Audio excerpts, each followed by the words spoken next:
The untouchable True School Sports Empire proudly presents something the boxing games are missing. Hey, what's going on? It's your boy BT, and this is the official live fight reaction for Yunier Dorticos and Mairis Breidis. It is, in fact, the World Boxing Super Series Cruiserweight final.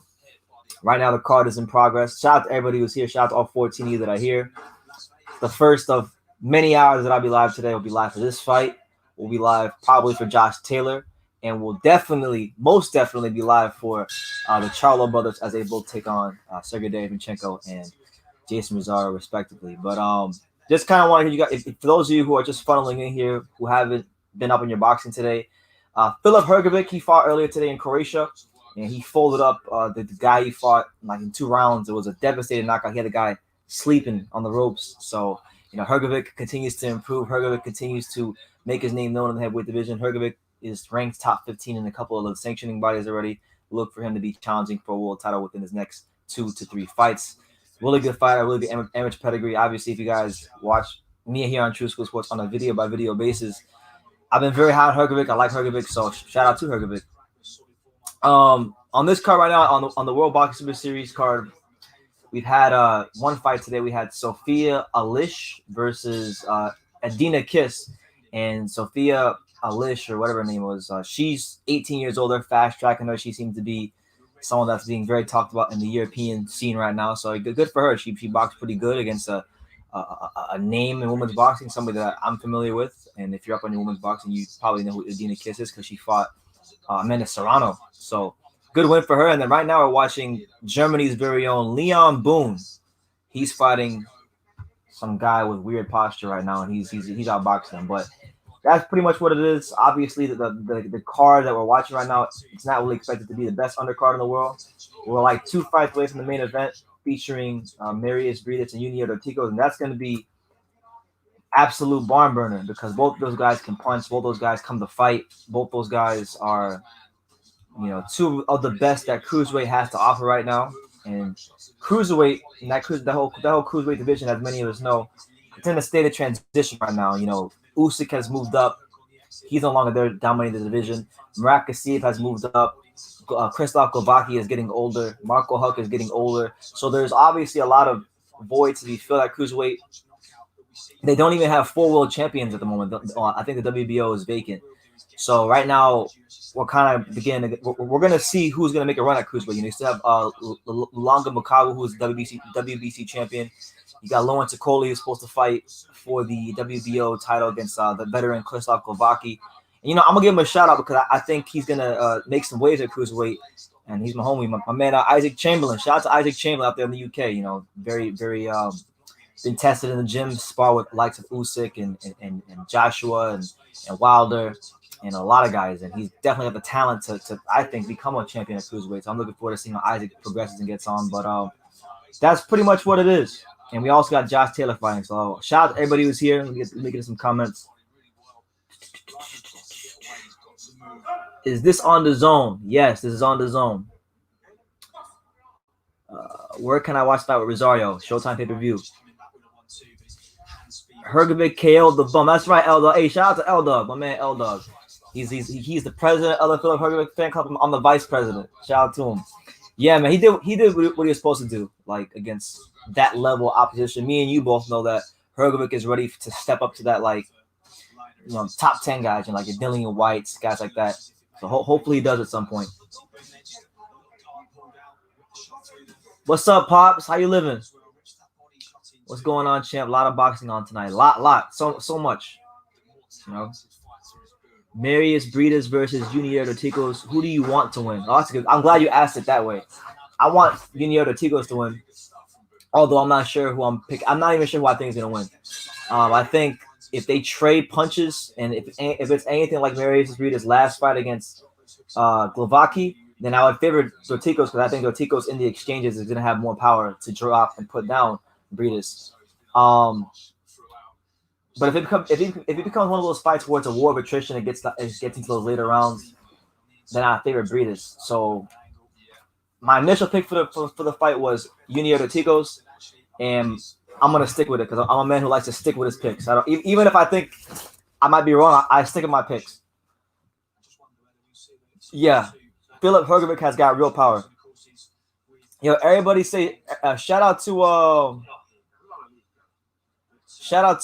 my man I don't know. Oh, no, my man. She's not a man. Shout out to my Audrey, Autonomic Action Boxing. Please go subscribe to Autonomic Action Boxing. Does an exceptional job covering the South Florida fight scene. I would even say she does just as good of a job as I do. In my honest opinion, she goes to all the fights, interviews probably even more the South Florida fighters than I do. Marquise the Super Saiyan.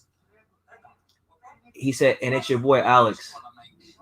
Alex Fitzmaurice, is that you, champ? That you, Big Payback? Prince of Broward County, is that you? Let me know.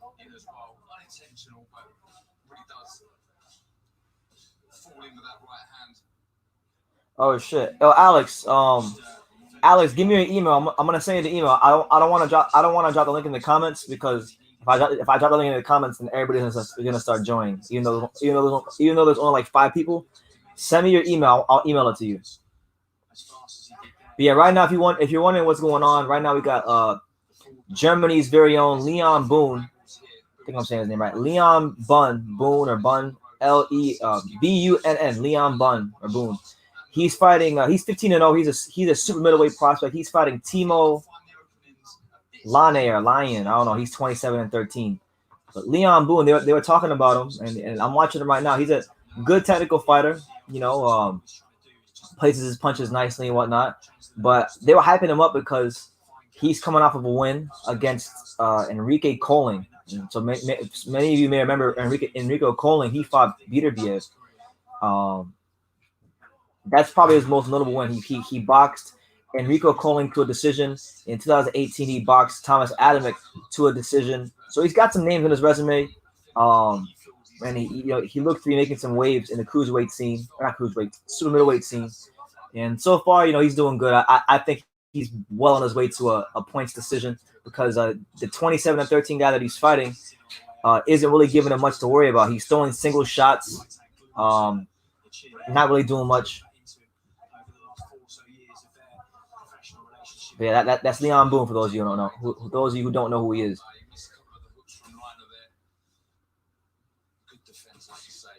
Okay, yeah. Send me hit me with your email address, Alex. Okay.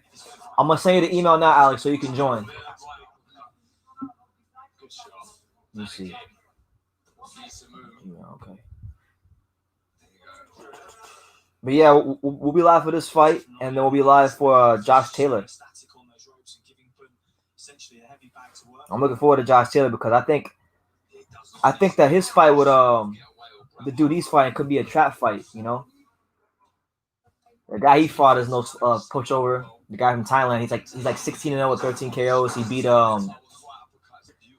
Akiri Kondo, who had a good fight with Lipinets a couple years ago on the Wilder Stavern undercard. And here comes Leon Boone.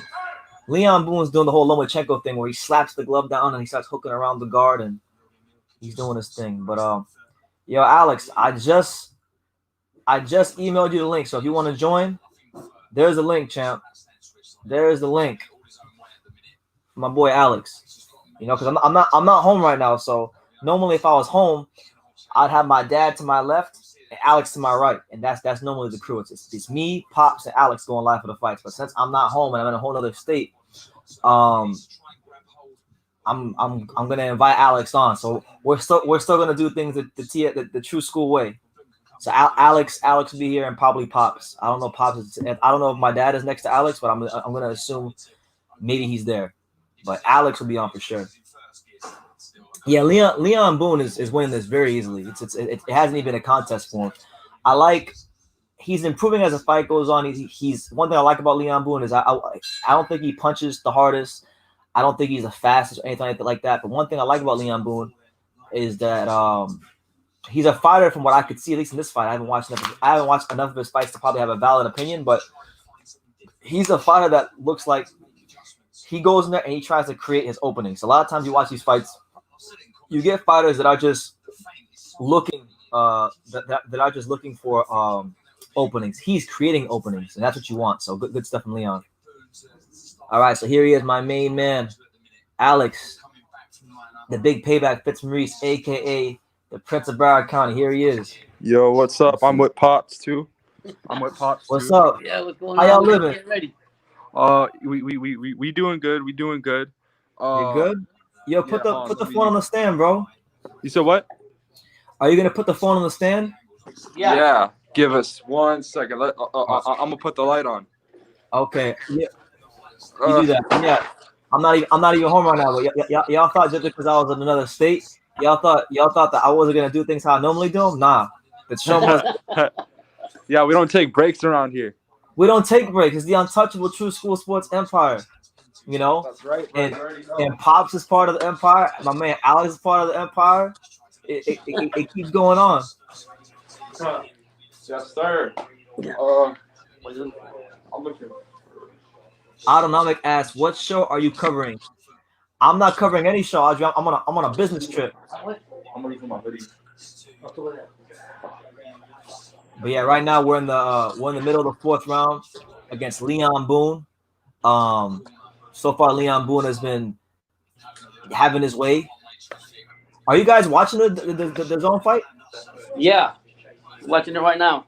Oh, great uppercut. Great 3-4 punch combination by Leon Boone. Yeah, we're watching it right now. Okay. Robert's best boy. He says, "Hi, how are you? Are you good?" I'm good, champ. How you living? Yeah, Dad, I know you're really excited to see Casemiro fight. Yeah, man, I can't wait. That's the guy that was supposed to fight Inoue the Monster. And you were picking him to beat Inoue. Yeah, I still got him to beat Inoue. Man, you have a lot of faith. Yeah. I don't believe that though. I think Inoue is really indestructible, bro. So I don't want to say he's indestructible, but he's not losing to Casemiro.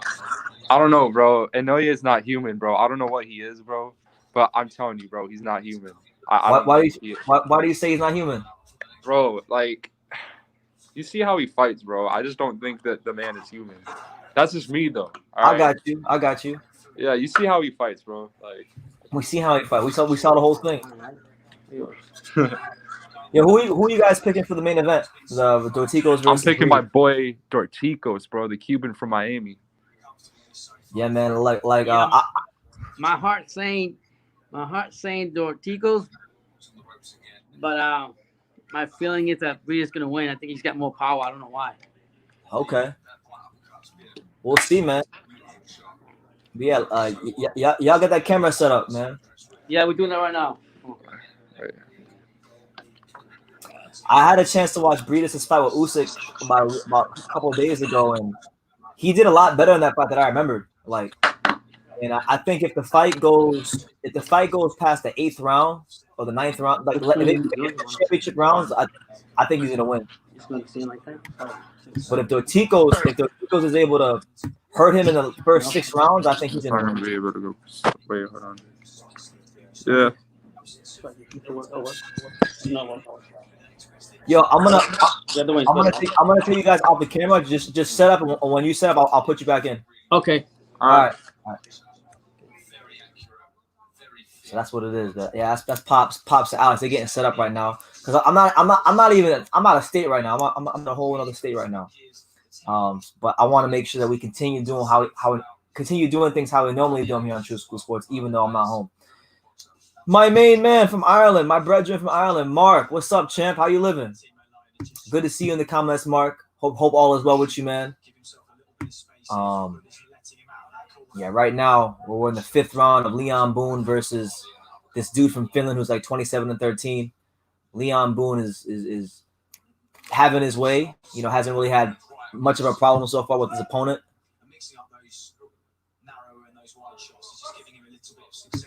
Yeah, man. Shout out to Hrgovic. My man Philip Hrgovic. Me and Eldar, our guy Hrgovic went in there and he fought that whatever the guy was. I think the guy he fought was like 8-1-1 and destroyed him in 2 rounds. KO of the year type stuff. It was brutal. Had the guy sleeping. Yo, Mark, in the comments, who are you picking for this fight, man? You got Breidis and Dorticos. I'm having second thoughts. Like I was thinking about picking Breidis, but I picked Dorticos first, so I'm gonna stick with my pick. I'm a man who likes to stick with his picks.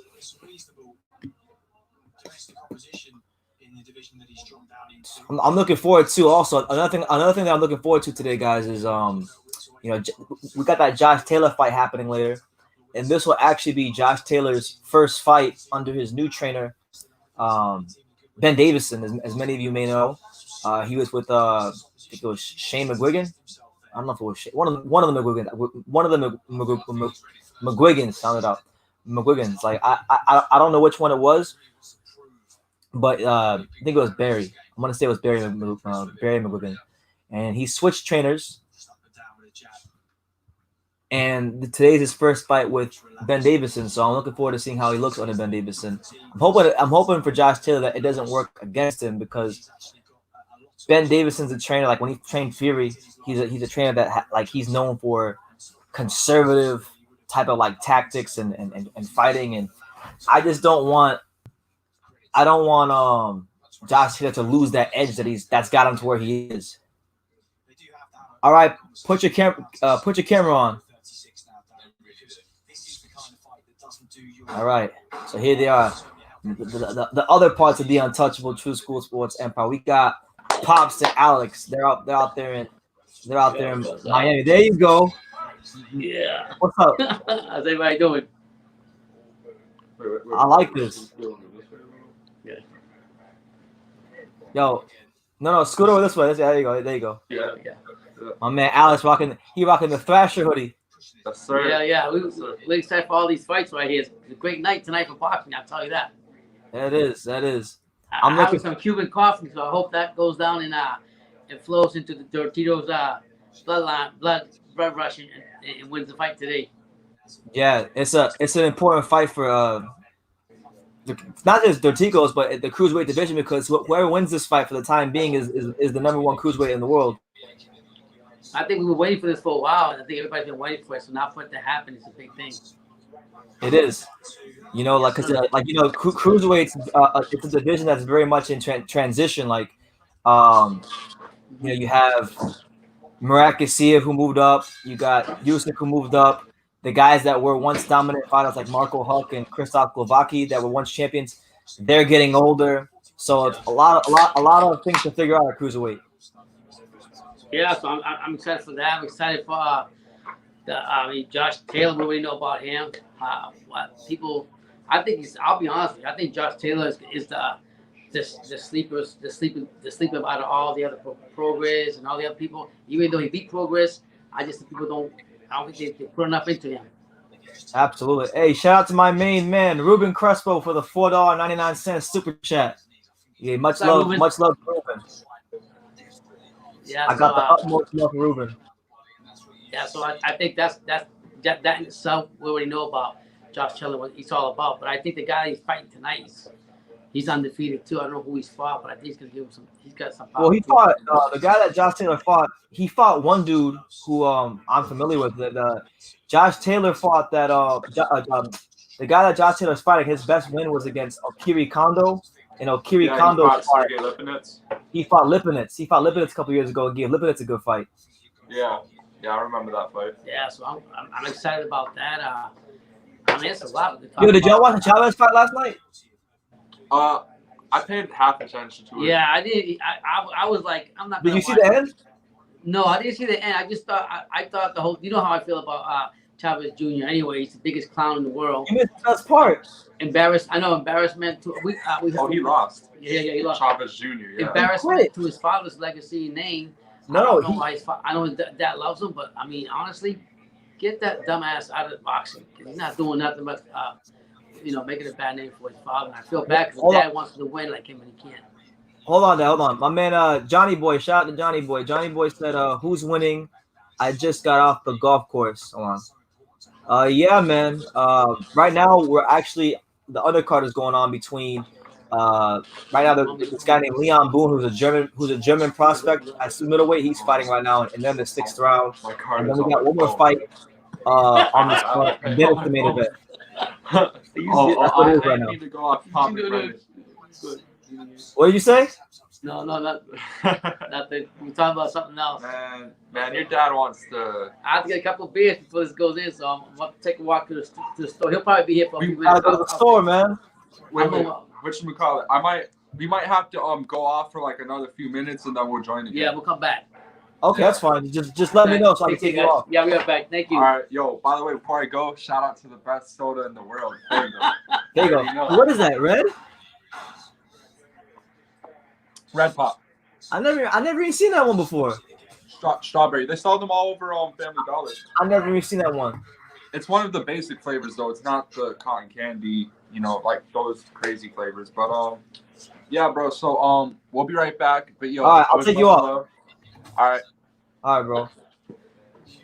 All right, so my man Alex and Pops, they had to go to the store to get their essentials. Pops can't go live without these beers. He needs his beers all the time for his lives. He's got to have his Bud Lights. But in the meantime, I'll be here talking about the fights. You got Leon Boone and this dude from Finland. Heading into the 7th round. There still hasn't been a stoppage yet. Right? He's winning every round though. The thing is, he hasn't been able to stop him. But he's got good boxing skills. So shout to Leon Boone. I mean, like I said, the best thing about him is that he's a fighter. From what I can see, he doesn't. So I don't think he's gonna be a big threat for the guys at world level. But the one thing that he does great is that he's a fighter that doesn't wait for his openings. He creates them with feints, changing of angles and things like that. So good stuff from Leon Boone so far. But a guy like this who's got 13 losses, I mean, I don't know how much the guy has been stopped that he's fighting, but this is the kind of fighter that you would want to see a fighter it show that extra bit of quality to get out of there, to fold them up like a blue steel chair. Derevinchenko, Mike KO, Jamal Charlo. Well, I'm picking Jamal Charlo in that fight. I got Jamal Charlo winning that fight. And I got Jason Rosario punching a hole straight through Jamal Charlo. I've been trying to tell anybody who will listen. Some people think I'm crazy, but I'm trying to tell people, and they don't want to listen. So they're gonna have to learn the hard way. They're gonna find out why they call me the untouchable True School Sports Empire, because I'm telling you, they're gonna find out today.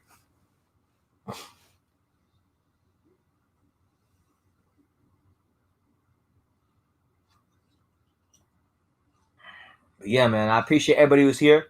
Make sure y'all smash that like button. We got one more fight coming after this card, after this fight on the card before we get to the main event, and then the main event will be here. So any questions you guys have, box related, anything you want to know from me, box related, you just drop it in the comments. You drop it in the comments, and I'll be happy to get with you. And make sure you smash the like button. Make sure you hit the subscribe button. And you know what? There's 11 people here, so let's do a quick roll call.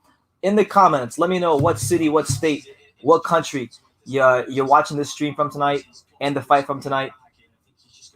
And let's see how international we can get. Represent your city down below. I can't tell you all where I'm at. I'm in an undisclosed location right now.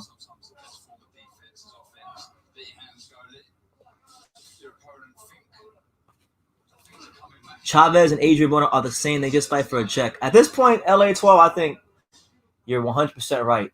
These are guys that had talent. They had something to work with at one point in time. Maybe they were even looked at to be the next big thing in boxing at one point in time, for whatever the case may be. But these guys didn't pan out because they didn't have the mental fortitude or unfortunately even the heart just to continue to progress and persevere when things got hard in boxing. Jesus M, North California. What's up, champ? Shout out to Jesus M in North California. Anthony Willis, Gold Coast, Australia. Shout out to Australia, man. The whole Australia. Ruben Crespo. You know where he's at. He's in Coney Island, CI, Brooklyn. Coney Island, stand up. 20 seconds left here in the 7th round of our second fight on the World Boxing Super Series undercard between Mairis Breidis and Yuniel Dorticos. Is this a make or break fight for Dorticos and Breidis? I don't think so. I think even if one of these guys loses this fight, with the way the cruiserweight division is right now, you're gonna have opportunities to still challenge for titles because, like I said, the division is very much in transition. The talent towards the top has thinned out. I mean, it's not like a couple of years ago when you look at this weight class and say that it was one of the most stacked weight classes in boxing. This weight class has really thinned out a lot, and that's what winds up happening. Divisions in boxing go through cycles. Divisions in boxing, they have the high points and the low points, and I think right now the cruiserweight division is at a low point. So no, I think whoever wins or loses this fight is still going to be a factor in the division for as long as they want to continue to fight. But it is important though, because whoever wins this fight gets to call themselves, for the time being, the best cruiserweight in the world. Are you ready for the Charlotte Brothers fight tonight? Oh, I'm amped. I'm so amped for that fight. Like right now, I'm in chill mode. I'm chill BT right now, but I'm gonna be lit later. Antonio is asking, where is Pops at? Pops is in Florida. I'm actually out of state right now. I'm on a business trip, but I'm out of state.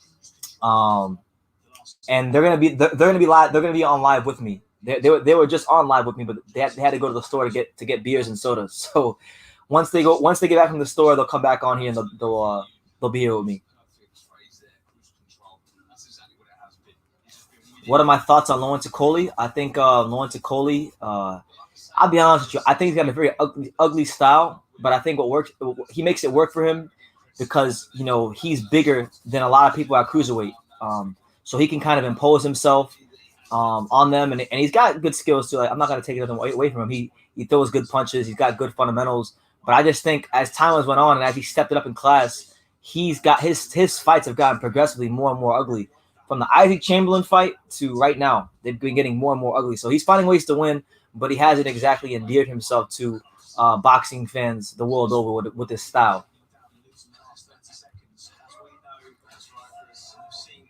You know what I'm saying? But that's what I think about him.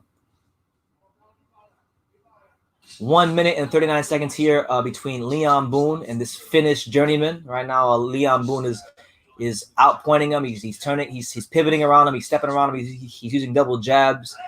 He's showing that he's got good boxing skills. That he's got a good foundation. But this is my first impression of him, so I can only talk about what I'm seeing in this fight.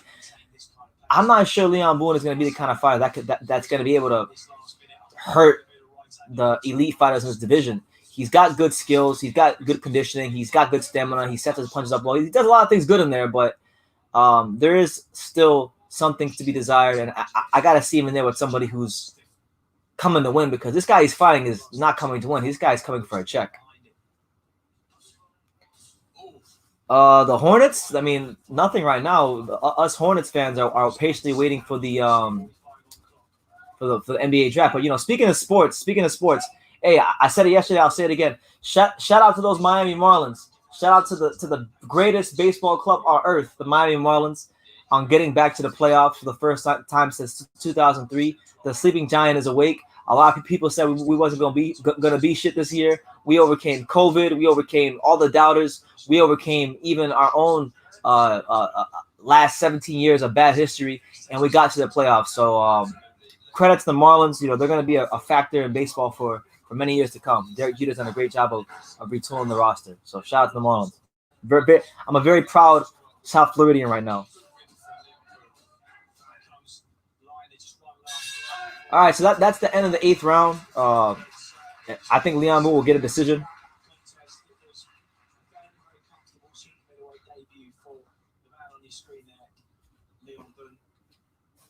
The Dodgers got more championships than the Marlins.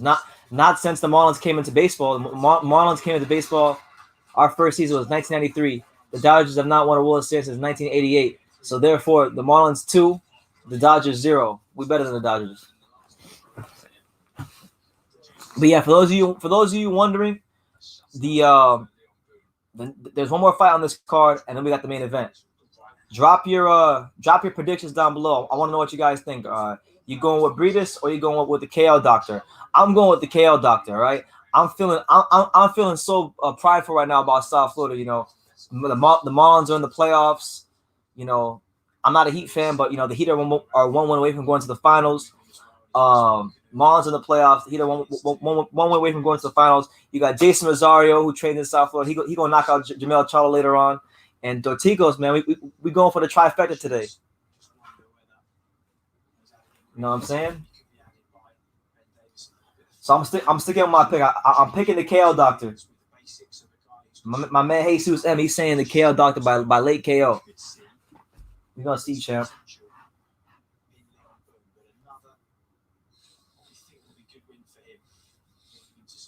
Yeah, I'm going with the KO Doctor. You know, he's been training really hard down at the Pedro Rourke Boxing Academy all the way out there in South Miami. He's been getting good sparring. He's a hell of a fighter to begin with, Dorticos.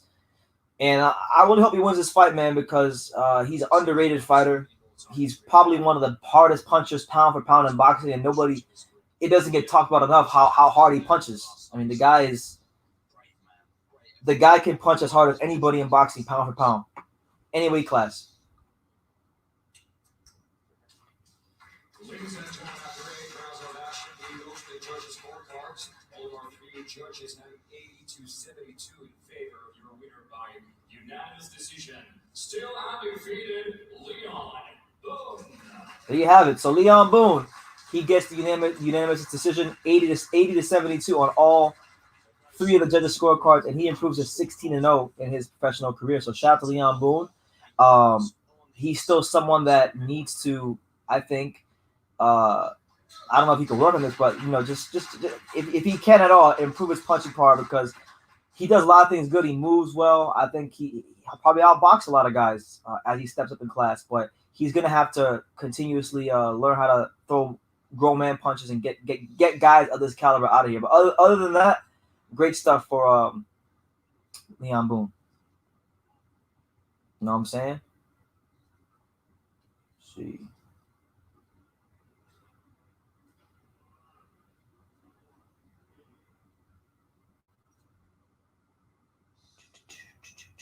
Yeah, it's your boy BT, the untouchable True School Sports Empire, the first to I kid you not, guys. Today, I'm gonna be here live for 8-9 hours today. So smash the like button.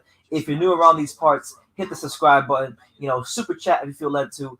Get your questions down below. Represent your city, state, country, continent in the comments down below. I'll give you a shout out.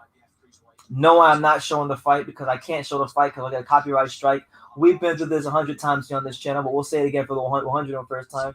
I can't show the fight. But, you know, I'm here. I'm reacting to it.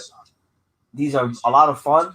We get good interaction on here. We get people from all over the world. So that's what it is. So there he is. The KO Doctor has arrived to the arena. And he looks like he's ready. He looks like he's ready for some smoke. He's ready for a legacy-defining win tonight. You know, when we talk about Yuniel Dorticos, he's 24-1 with 22 KOs.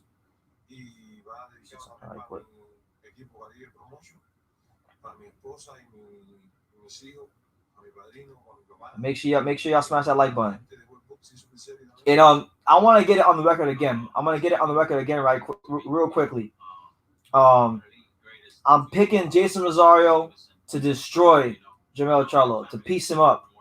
That's the only way I see that fight going. Then I'm picking Jamel Charlo to win a close decision against Sergey Derevyanchenko. That's my prediction for the night. Mairis Breidis was so gallant against Alexander Usyk in his semi-final last year. He's to the final under some difficult circumstances. This year hasn't been brilliant. Let's hear from his yesterday. I go somewhere, always Latvian fans come with me, but I feel many people. Now, Mairis Breidis is an interesting fighter because when we talk about the country of Latvia, when we talk about Latvia, you know, he is Latvian boxing. He is the cash cow of Latvian boxing. He's the only world champion in the whole history of the country of Latvia. And normally, I'm very interested to see how Breidis responds tonight, because normally he's accustomed to, when he comes out, he's used to like 10 to 20,000 plus Latvians screaming his name. He gets a big charge of energy from the Latvian crowd, and that Latvian crowd ain't gonna be there to support him tonight. So I think if there was a fighter in boxing who you could say COVID and not having a crowd that should affect, it should be a guy like Mairis Breidis. So tonight we're gonna see how much of a true professional is Mairis Breidis, because it's obviously a big difference between fighting in Latvia as the cash cow of the country as far as boxing goes, into now. Oh, my man Alex and Pops are back. So let's get Alex and Pops back on here. All right, so boom. Turn your camera on. Alrighty. Come on, sec. All right, I'm back. We're back. Yo. So neither one of y'all picking Breidis? No, I'm not. I'm going with the. I am going with Dorticos. My heart says one thing, my mind says another. But I gotta stick with the Cuban guy. Why do you got telling me to go honestly with Breidis. Breidis to me, I think it's a harder puncher. Wait, your heart's going with Breidis? Yeah, my mind's telling me one thing, but my heart's leading me to another. What is your mind telling you? The Cuban guy, Dorticos. Okay. Doritos. Doritos. Well, I know about eating Doritos. His name's not Doritos though. I know. Honestly, I'm gonna take Breidis. Honestly, last minute change. I've been having that feeling. I don't know so now it's Breidis? Yeah, Breidis. Seriously. But 5 seconds ago was Dorticos, so it's Breidis. Five now. Bud Light. Now, Breidis. Okay. Only Why because I think Breidis is I don't know. I just got that gut feeling that he's gonna. Dorticos got that big knockout in the World Boxing Series, but besides that, what's he done? He beat Andrew Tabiti. Yeah, Tabiti, but Tabiti was one he just beat Dimitri Kudryashov. And what's Breidis done? Neither one of them, honestly, neither one of them has a great resume. Like for both of them, whoever wins this fight, this is the best win. Like, cause Mairis Breidis, he boxed. He had that crazy fight with Govaki in the semifinal. Then he fought the first round of the tournament. He fought Noel Mikalainen. And I thought he lost that fight. Who trained at Mundo. He fought that big Noel Mikalainen guy, and people thought he got a gift in that fight. So I watched that fight, bro. Like literally. Was it a gift? I never watched it. Was it a gift? It was definitely a gift. Was it? I had it 9 rounds to 3 from Italian. Everybody was booing. Wow. Yeah, but they gave it 9 rounds to 3 to like Mairis Breidis. So you make the argument that Mairis Breidis shouldn't even be here right now because he got his ass up by Noah Mikalainen. Exactly, bro. Like imagine. And you know what? Shout out to Noah Mikalainen. He trains down there at Mundo Boxing Gym in Miami. Shout out to Mundo. Pedro Diaz. I'm telling you, Mundo Boxing put him out there. I like the other guy that he never talks to, but I like him. I like Barachek. Yeah. Right now, we have the second fight on our or the last fight before the main event on our card. We got Radovan. Let's see. Yeah, Dennis Radovan. Yeah. Dennis Radovan. Who's he fighting? I don't know the guy he's fighting. Pull it up. I mean, I would pull it up, but I'll do it right now. Hold on. You'll do it right now. I'll pull it up. I'll get it up for you guys, dude. Okay. All right. Yeah, power through the slow. Yeah, you be operating at 1988 speed. Yeah, that might take a whole motor wheel building. All right, so round one of Radovan and where's the guy's name? Robert Talaric. This is an IBF European middleweight title fight. Radovan's 13-0-1. Robert Talaric is 13-3. Jesus. Wait, it's a middleweight title fight, right? Let's see who he fought. Yeah, for a European title. It's a lot of bad nights. It's a lot of bad nights. Yeah, well, right now, Waterman looks good in the ring. He's jabbing, taller. I like this. Radovan's the longer of the two. Yeah. I mean, I think. I think the other guy. This guy's fought everywhere. He's gonna have a problem, man. I think to get inside and break. This guy Robert, he's fought in Poland. This guy's fought in Poland. He's fought in France. This guy's fought in Belarus, UK, Spain. Like all the guys he fought. Oh, he fought Liam Smith. He fought Liam Smith in 2015, and he got stopped in the 8th round. Tyler Rick. Yeah, Liam Smith. And it is was the only Liam dude who stopped Smith's, him, what is it, I think. 19th Yeah. fight. Well, I look at it this way: for them to even make it to this tournament, they have to have some type of respectability, right? Well, these guys aren't in a tournament. This is just an actual fight. It's just that they're not okay. they're not in a tournament. Oh, okay. Oh, okay. Well, I know the only thing that's signing out is just the Dorticos and Breidis. That's for the tournament. Yeah, Right? yeah, it's the final. That's actually the final one out of the whole thing. Yeah. That's right. But the good thing is they're gonna have heavyweights in the future too coming. So I'm looking for that. Is that a thing? Because I don't. Okay. Yeah, I've heard about it. I'm reading about it. They were saying I don't know how factual, but that's what they're thinking about doing also. Well, yeah, Kale Sutherland is like thinking about the heavyweight division. You know, that doesn't include the titleists, just the contenders, like Andy Ruiz, Eric. Hergovic, all those dudes. So. I think That would be be great. exceptional. I love it. Yeah, they're actually like changing it up a little bit, trying something out new, and I like that. Bring more heavyweight divisions into this Is tournament. that 100% certain? Because I heard the idea was being floated out there, but like I didn't Yeah, hear about anything. it's not written in stone, but that's what they're planning to do though. So I'm just hoping Okay. they do it. Okay. Eric Radovan in his last fight, he fought in October of 2019. He actually fought. He has a common opponent with Caleb Smith. He fought Luke Blackledge, who Caleb Smith also fought in 2018, I think it was. And he stopped Luke Blackledge. So I mean, got to be at least decent. He stopped Luke Blackledge. That's a guy that you'll stop if you're at least decent. Me and the Reverend Pickles got something in common. We're going for Breidis. I mean, I wouldn't be surprised. I think if Breidis takes it past the 7th round, it's gonna favor him more because the way he fights, he likes to be in close. He likes to wear his opponents down. So I could see it. And I think it's He young. don't get caught with anything from Dorticos because Dorticos, he got that eraser. Yeah. I mean, Alex, you know about that. Dorticos is you love Dorticos. Yes, sir, man. Like I was going for him. I wanted it to be him and Usyk in the finals last year, but not last year, like 2 years ago. But Garcia stopped that from happening. So, I was disappointed, bro. I remember that day too. You were trying to say that the Coley fight was going to be more exciting, and what happened? Yeah, I was really gassed off that Lawrence Okoli Isaac Chamberlain fight because that's Alex. I'm friends with him now, but back then I didn't know Isaac.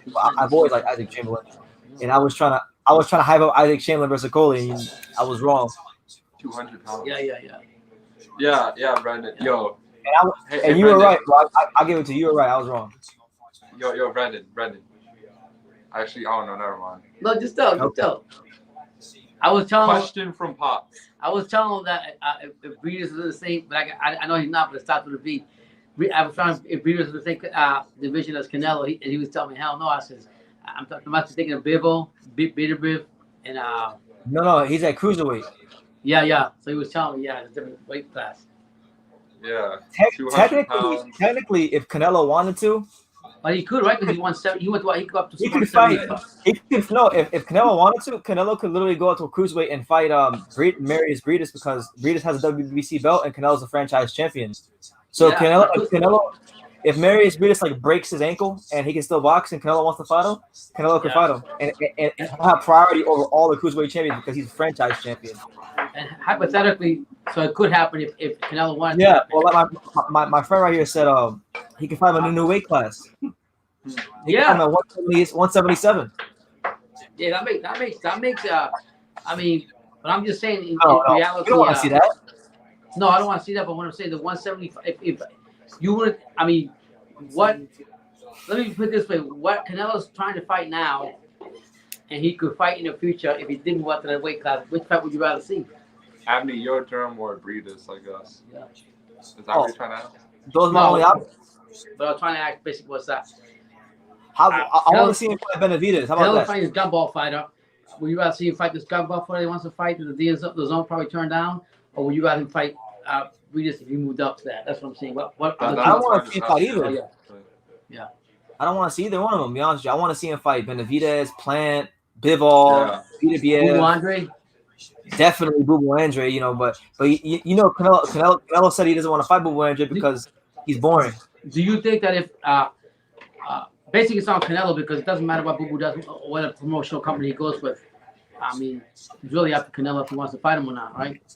That's right. But yeah, right now, Eric Radovan, he's using his range real well. This dude, Tolerant, he's like real stiff and he's just like throwing these little single shots. Not doing much. About that, I don't understand how some trainers sometimes they get. I mean, we've seen a couple of fights up just recently where the fighters just throw him like one shot. How do you win with one shot? You know, you got to throw combinations. It's a habit. It's a habit. You know, if you these guys that fight that they spar like that. Those habits are built in the gym over time. So if I met you in the street and you only throw one punch and I throw three, you should take that one punch and that's it. Some people might. That's just how some people fight. I don't know. Me, I will. If you throw a punch at me, you're getting about 9 in return. Yeah. Yeah, that's what I was saying. Cause look at my boy Dorticos getting his hands wrapped. Yeah, show Dorticos getting his hands wrapped. Hey, Dorticos got a Trump flag in the back of his Wait, what? He got a Trump flag. It says "Make America Great." You know, Dorticos. He's a real American patriot. I was watching his interviews and he was talking about they were asking him about Cuba. Look, it says Trump 22. Look at the screen. Yeah, we crazy. Look. But let me tell you, a lot of fighters, not finding out from a lot of the Cuban fight. Look at what's the name? The Cuban fighter that does bare knuckles, the popular fighter from UFC. Hector. You got him. You got so many Cuban fighters that are actually going with the Trump man. I mean, we're talking. I'm just telling you, but most of the Cubans go for Yo, like, was he even speaking? Was he speaking Spanish about it though, or was he speaking in English? No. He did an interview. He was speaking English. He was speaking Spanish. They asked him about Cuba, and he's like, "Yeah, you know, I was born in Cuba, but you know, my kids are born in America. My career was made in America. I look at myself as I'm Cuban, but I'm also just as much as an American. I love the United States of America." So I was like, "Yo, I fuck the Dorticos." Then who wouldn't, right? But I forgot what I was saying before you the Trump flag. We're talking about the guy right fight Luke. What's his name? Yeah, like I don't know, man. Like Pops, me and you go live for all these European cards, the UK cards and stuff, and I don't know what it is, man. Like it's rare. It's rare to get like a really good undercard. But yeah, I mean, we go live. You never know who you might see. You never know who's the next like. Yeah, I would like to do more research because I want to see who was the most I would say furious attacker boxing in the European style of boxing because like was a monster when he got in there and he really was true. I like Frank Bruno back in the day. I really did like Frank Bruno, and that was back then. I don't know about now, but I'm saying like who this gumball tactic or this paddle ball or ping pong type of boxing doesn't really excite me, even though I know that it's all amateur points and what they're used to doing. Yeah. I want to get to one of the comments. My man Jesus M has like 2 questions for me. He says, does Ivan Ditchko still train in Florida? Ivan Ditchko hasn't been training. He hasn't been to Florida since like I think early this year because of the COVID. He was training in Florida. He was training down at the Boca Raton compound with Derek Santos, but now he's in wherever he's from, Kazakhstan. I was gonna say, man, yo. So, any questions you got for me, BT? Any questions for you? Yes, sir. No, I got a question for you, man. Yeah. I know you love this guy so much. What do you think about Devin Haney's upcoming mismatch fight with Yukio Gamboa? Devin Haney, Yukio Gamboa, bro. A horrible fight. Man. He's fighting. Hold on. He's fighting a gold medalist who is a former unified champion. Alrighty. He's fighting a broken horse with a one leg. Hold on. He's too small. Hold on. I'm gonna say one more thing, right? Say what you gotta say. Say what you chest. It took how many rounds for Gervonta Davis to stop him? The whole 11. fight, right? All right, it's gonna take Devin Haney less than that. Watch.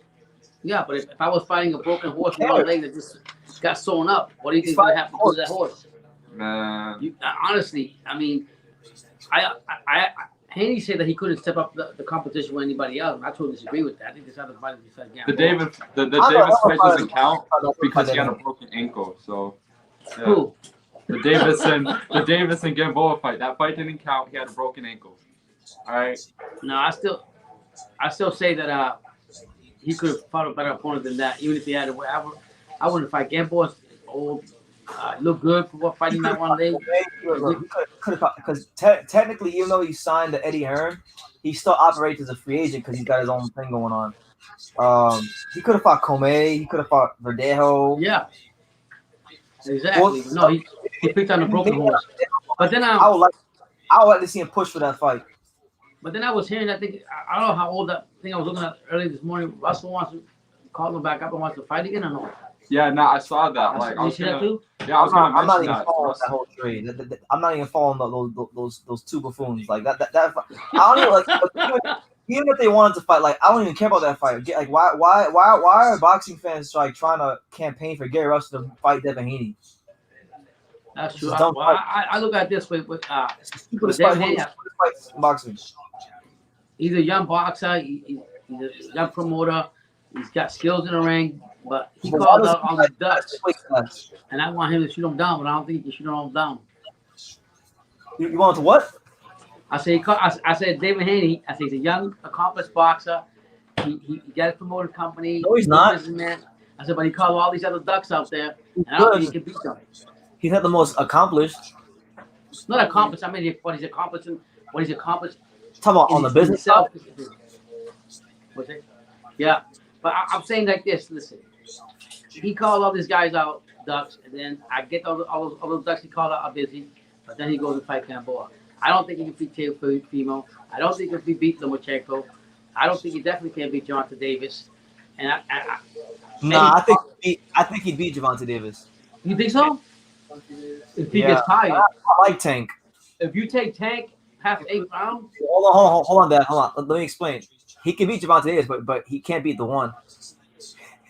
Yeah. Yeah. I'll tell you there's Gervonta Davis and there's the one. The one is the guy he is when he's focused. When he's the guy fought Pedraza. But you think he's gonna lose against Santa Cruz? You think so? What do you think? My friend over here, he said that he thinks Tank Davis is gonna lose to Leo Santa Cruz. What do you think? The only way I'll say he'll lose to Santa Cruz if Santa Cruz take him to what I call untested waters like Bull did one leg and he was out of breath after the 8th round and he could barely stand up. That's the only way because Santa Cruz is one of the best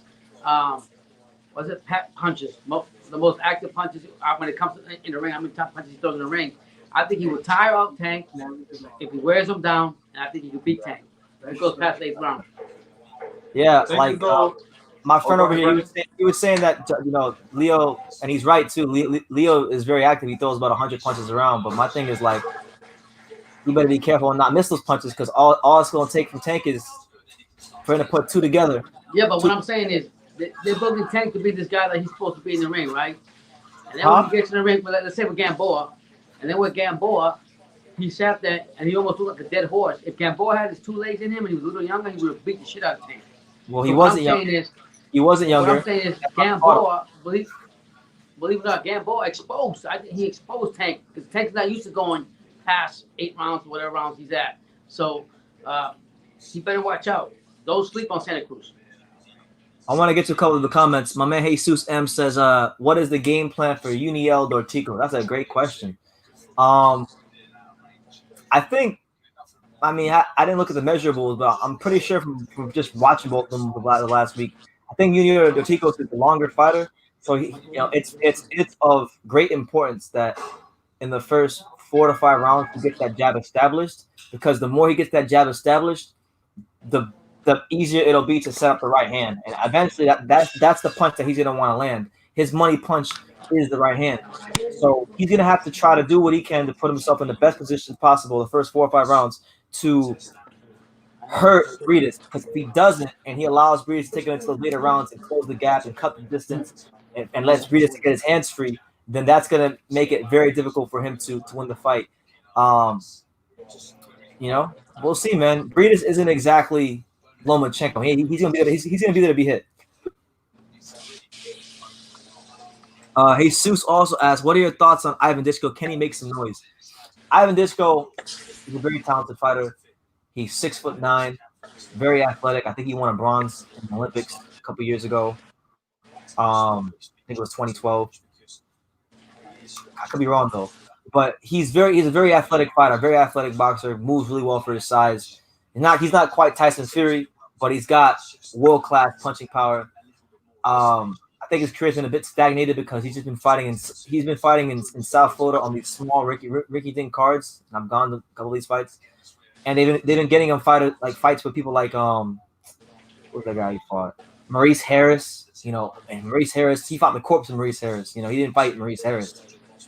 So he needs to get active again. He needs to start stepping it up because in boxing, if you don't continuously step up and progress, then you're stagnant and you're actually you're getting passed by other heavyweights. So could he make noise in the division? To answer your question, yes, he's got the tools to make noise in the division. Will he? I don't think so, right? Because of his current management situation. He's got to get that straightened out. This is a little off the wall question, but I want to ask you, BT, because I know you know the answer to this. Usyk just recently came up to the heavyweight division. Do you think it's fair that he could go ahead and demand a fight for not getting taking the set aside money and get the mandatory fight with Joshua, not just because he came from the Cruiserweight division, or do you think he should earn it? Talking about a title shot? Yeah. The way he's like his team doesn't want to take a step outside money and let the other heavyweights earn it, but he hasn't. I don't think he's done enough. He would have to I think he should earn it and win a couple of fights, but I don't think he really has to take the step aside money because he was already undisputed at Cruiserweight. Normally, when an undisputed champion moves up, he gets a title shot. He wants it. That makes sense. That's basically the same thing with Crawford then. Yeah, that's another story though. That's a lot more political than Usyk. Yeah, and plus Crawford already got they gave Jeff Horn gave Crawford his title shot, so right away. Yeah. Right now we're in the 5th round of Eric Radovin versus this guy named Talek, and so far it's been a decent little, I guess you can call it a test match. Neither fighters really hurt each other. And I think Eric Radovin's the fight keeps going the way it's going. He's on his way to a points decision. And right now we just hit the halfway point, so there's about 5 more rounds left, and then the main event is next. Yes, sir. That's what I'm talking about. But I'm going to ask you also what was between here. I know there's other fights going on tonight. I know it's a little early, but one of the fights I do like a lot, he's undefeated, but he's very undisciplined to me. I think it costs him a lot. It's Neri. Neri, to me, yeah. I mean, he's got what skills, got the power, but to me, he's not disciplined. When I mean by discipline, sometimes he doesn't come to make the weight. Or he's always something wrong with every time he comes to a fight. He tested positive for Computerol too. Yeah. So what I'm saying is, in your opinion, do you think he will? Most likely, you think he's gonna win tonight against Almeida? Yeah, Almeida's good, but in your opinion, do you think he should win? He's gonna move up if he just disciplined himself and continue? I think he want to move up because he seems to be the guy that balloons up a lot in between fights. Yeah.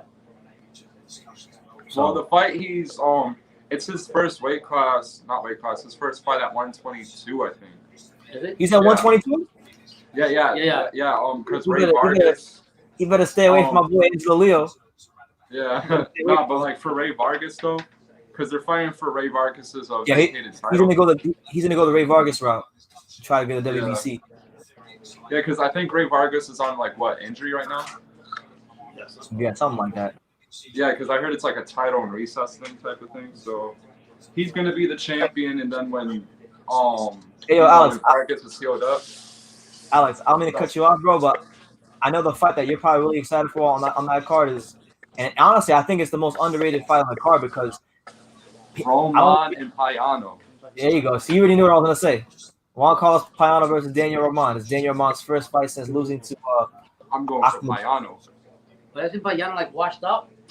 Man, I mean, he's done he his still thing. gave Neri a tough fight. Yeah. Before he got stopped. So you still think he still got a little bit more in the gas? No, I still think so. I mean, the Inoue fight wasn't like, yeah, he got knocked out in the Inoue fight, but it wasn't a punishment. Yeah. He just got knocked out. You got knocked out. Yeah. Yeah. So, guys, make sure you subscribe.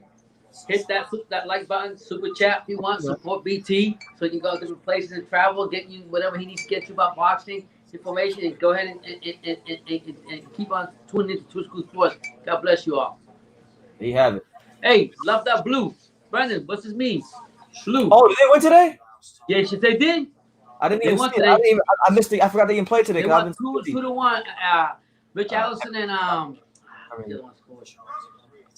Who scored? You know who scored? Yeah, Allison and oh my God, I can't think of the two of them. I'm gonna look it up. I forgot about that game. Rich Allison was the penalty, and the other one was a beautiful pass too. Beautiful. Calvin Lewin and Allison. I just want to let you know that. Shout out to Everton Blue.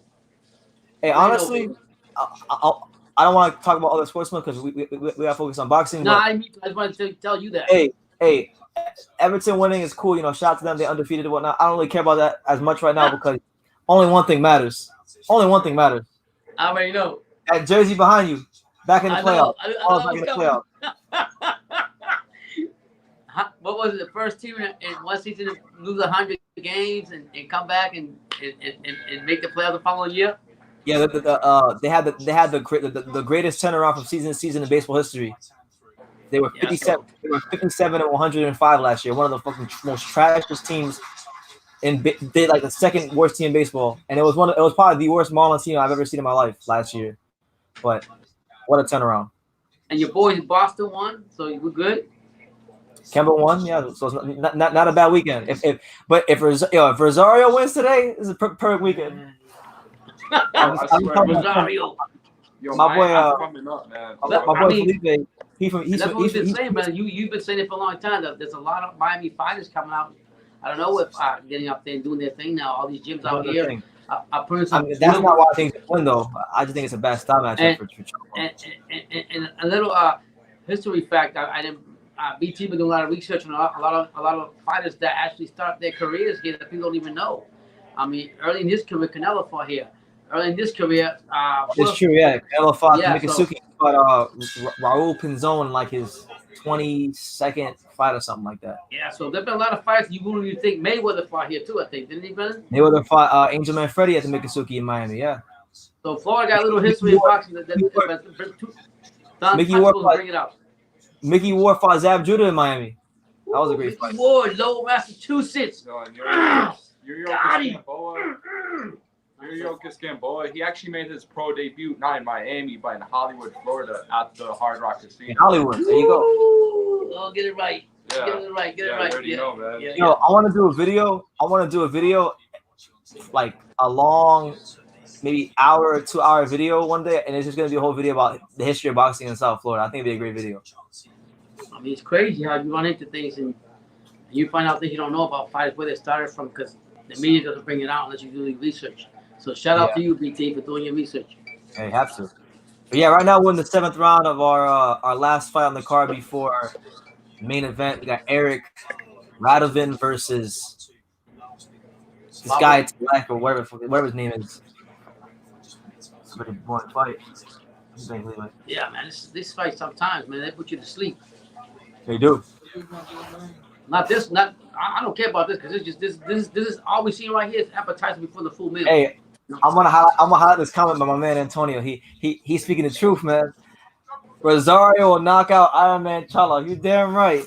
Woo! Hey man, I don't know who your buddy is there, Brandon, but I'm starting to like him. We already put, I don't know. Antonio is always here on the live fight reactions. But yeah, I appreciate Antonio. I'm starting to like it because he going with me. We can see. I like that. I mean, look, I think Jermell Charlo, like I said in my prediction video, I think his best route to a victory will be to try to be the Charlo of old, the guy that he was before Derrick James, the technical fighter. If he does that, I think he's got a chance to win. Because he's got. I mean, if he's put in that position, he will be. Yeah. Oh, he's gonna be there. Well, I'll tell you like this. He's gonna be there. What I like about Jamel, what he brings you to the game, his personality, his chip on the shoulder.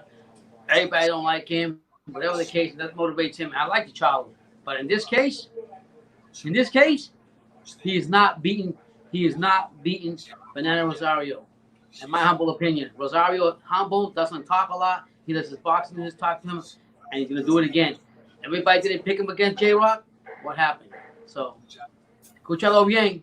El que va a ganar esta noche va a ser el Guineo, el Banana, Rosario de República Dominicana. Así que yo estoy apoyando a él. Él va a ganar esta noche. A mí me gustan los chalos, pero yo voy para el Yuniel Rosario. Basically, just said that I'm going for Banana Rosario. Even though I like the Chalos, I just think that Banana is going to dominate. His humble, the way he carries himself in and outside the ring, and one of the things that stuck out in my mind, BT, when we went to the gym was when Chiro said, the trainer said, he came out and said, Chiro Perez said that he said there's not many boxers that have one of the two things. He told me power and what else he said? Physical strength and power. Yeah, and I think one of the biggest things that fight, believe it or not, he's got a beautiful he's got beautiful combinations. Charlo comes up with a good uppercut. He got a good uppercut, but I just think Banana's not going to get this belt, get away from him. I just don't. The thing is, too, like, another reason why I see the fight being a problem for Charlo is that Charlo attacks in straight lines. He's not a guy that punches from angles. Like as far as he doesn't set up he can punch from angles, but when he punches from angles, his feet have to already be planted. Like he could bend to the right, bend to the left, and punch from angles. But he's not the kind of guy that will punch from angles and set it up with his feet. So because of that, I think he's going to be there for Rosario to hit. And also, if you go back and watch, I'm just going to leave it like this. Remember what Macho Camacho says, Macho time? Well, guess what? Tonight is Banana time. And get ready. Rosario's coming. He's coming. That's all I got to say. My man. And the other fight, though. My boy Felipe says that Rosario's the Banana's going to get caught slipping tonight. I'm telling you right now. H-Town, stand up. That's what he said. I'm telling you right now, it ain't happening, baby. It ain't happening. What's going to end up happening is Charlo's going to slip on one of his banana punches. He's going to get knocked out on that banana. Nah, it's going to happen. But the lion ain't catching this banana. Yeah. Let me tell you, ain't gonna be no more lions only. It's gonna be cubs only. Once Rosario finished with him. good. So what you gonna say? Man, yo, like I said, bro, I said this once and I'm gonna say it again. The lion is gonna choke on the banana. It's a fact. Period, bro. Yo. Lion's gonna choke on the banana. Yeah. Hey, all jokes aside, I think one thing, because I was watching the fights with you, Pops. We went back and we watched a lot of Rosario fights, and I watched a lot of Charlo fights too in preparation for the fight. Just to see. But there was one fight you brought up, BT. I'm sorry. There was one fight that you brought up, and you said that people said that Rosario looked real bad against what's his name? Gallimore. And he came out and he showed that you saw more in him in that fight than you seen in any other fight about Rosario. Yeah, when he lost to Gallimore. First of all, that's what I mean, Gallimore. He was like 22 years old. He took the fight on like a week, like 10 days notice. But if you actually go back and you watch that fight and you watch how he performed, I mean, he performed well. Like he had what's his name? He had Gallimore stagger with a jab. Fucking almost knocked him out with a jab. He's got an underrated jab. I don't think he'll get a decision if it's close, but I wouldn't even be surprised if he outboxed Charlo. I wouldn't. Like I said, the Charlo's going to come in. Nothing in this fight on either side would surprise me. I wouldn't be surprised. Yeah. And let's get it right. The Charlo's going to come in. They want to dominate the ring. They want to dominate the inside the cage, so to speak, as a lion. And they want to come out and get that power, which they do have, and the knockout punch or whatever. But I just think as far as the Rosario and Jamel fight, I just think that Banana, I like his humbleness and I like the way he fights. I really like the way he's inside when he gets inside the game to the body. I love it. So I mean, I see Rosario finish him off. It's not even about the way he fights or if I like him or not. I just think it's a bad matchup for Jamel Charlo. That's all I think it is. Now, I was watching. I went back. I literally watched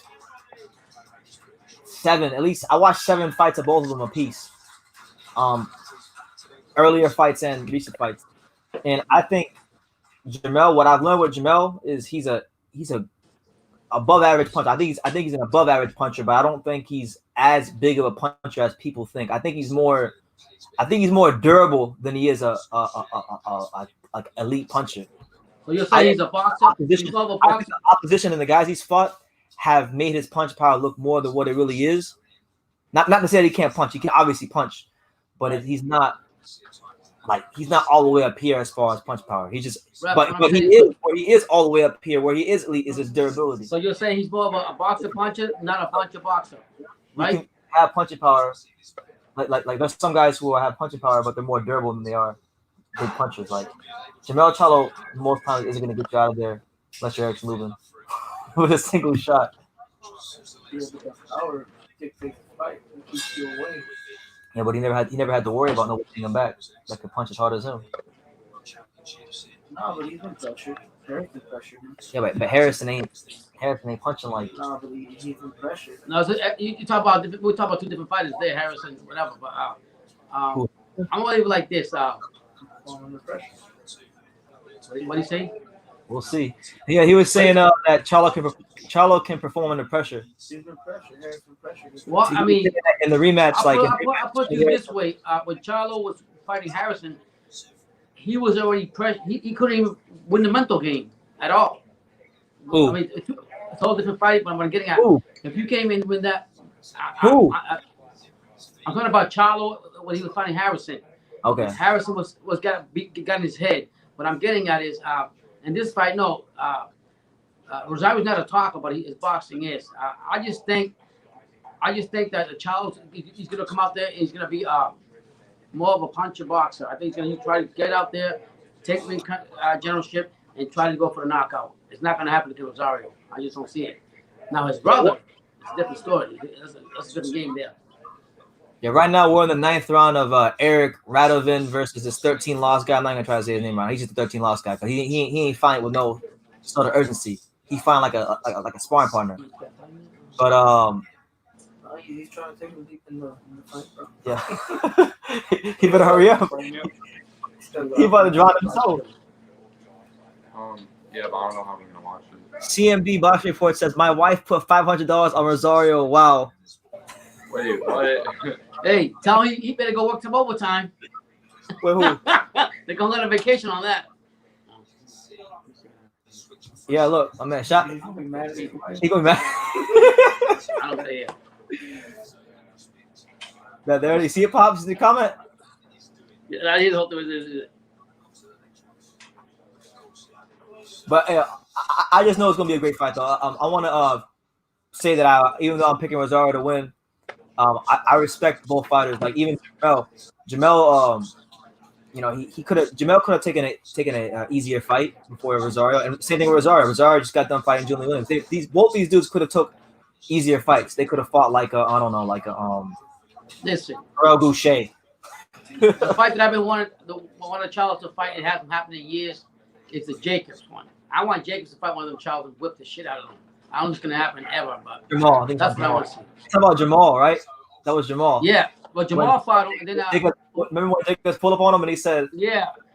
I mean, bring it on, man. That would have been a great fight just to see it happen. Just the fact that you "Both fighters 16 because they don't want to 60 anymore." I don't think this fight. It'd be a hell of a fight. If fights the way he was, the urgency with Charlie Jr., I think he'll take him to the conclusion. Yeah, I think he could outbox him. Yo, we're just one round away until the main event, bro. You'll have to battle, bro. If you want to use that sense of urgency. Yo, Brandon? I think the speed and the counter punching the Canelo, it kept him right at bay. It just seemed like he held back. Yeah. I don't know. He could have done more. Maybe sometimes the fighters get in the ring and he has the talent. he does. But I think the moment was too big for him. Sometimes fighters get in the ring and the stage is just too big for them. And I was at that fight. It wasn't even like that. It wasn't. No.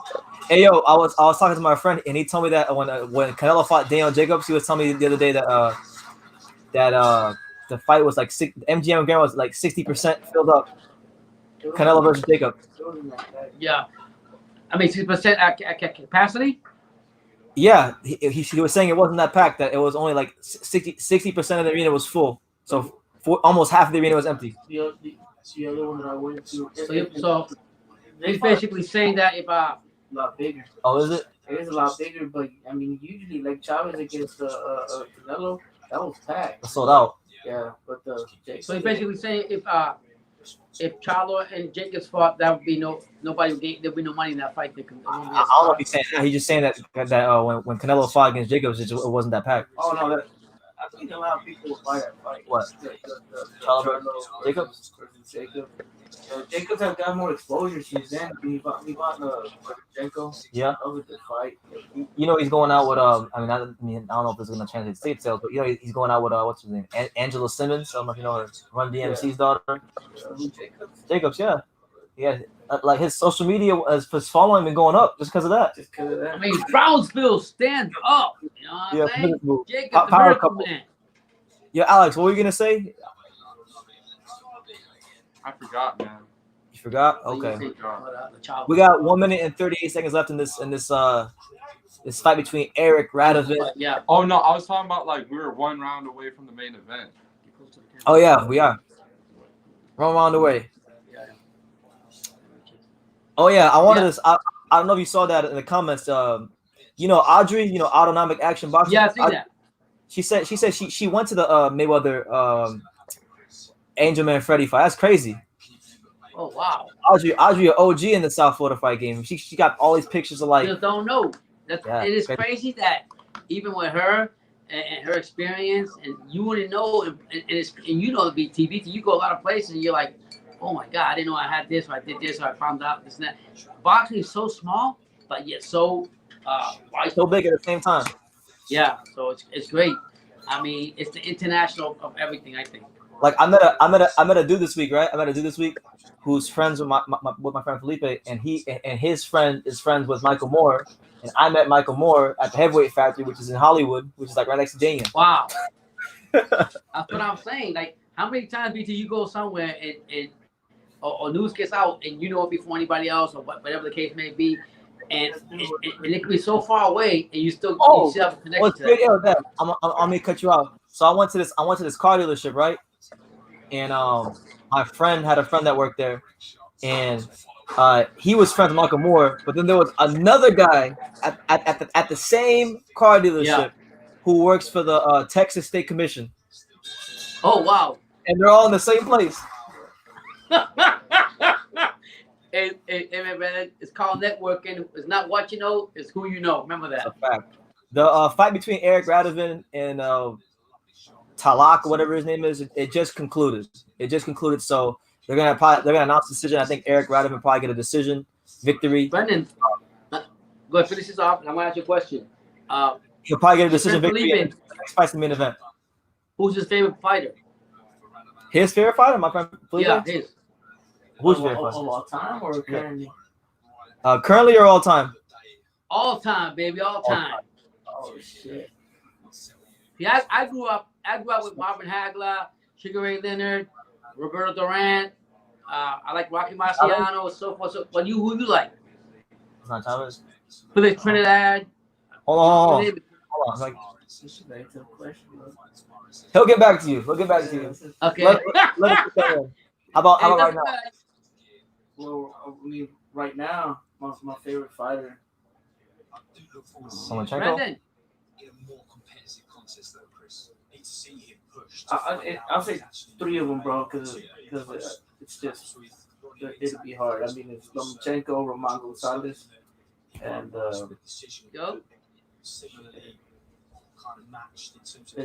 and Jamal Charlo. So he said right now it's Lomachenko, Robert Gonzalez, and Jamal Charlo. Wow, that's a mouthful. Has he heard of a guy named Virgil Ortiz? What do you think about him? Of course he knows Virgil Ortiz. You know, got a picture of him right over there. I mean, I'll show it to you. I don't want him to put his face on camera right now because we don't want him on camera. But yeah, a picture like right on the shelf, like 5 feet from me. What does he think about him? Virgil Ortiz. should be the next phase of Golden Boy, not Ryan Garcia.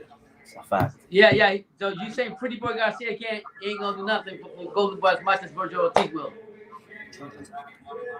And I'll be honest, I think Ortiz is ready for anybody 147. That's right. Ryan Garcia is in the window protection program for boxing, protective custody. What do you guys have to say about the Charlo brothers rejecting the Canelo fight? Was it both of them? I didn't really see the facts on that. So I don't know what happened there. In my opinion, I think it's. Something to do with I think BT told me it was $10 million they offered him or something. They turned it down or something like that. Yeah, no, there was something wrong with the contract. That's why They like the contract. I'm gonna look for it. I'm gonna reading about. Was it like they didn't have a rematch clause or something stupid or something like that or what?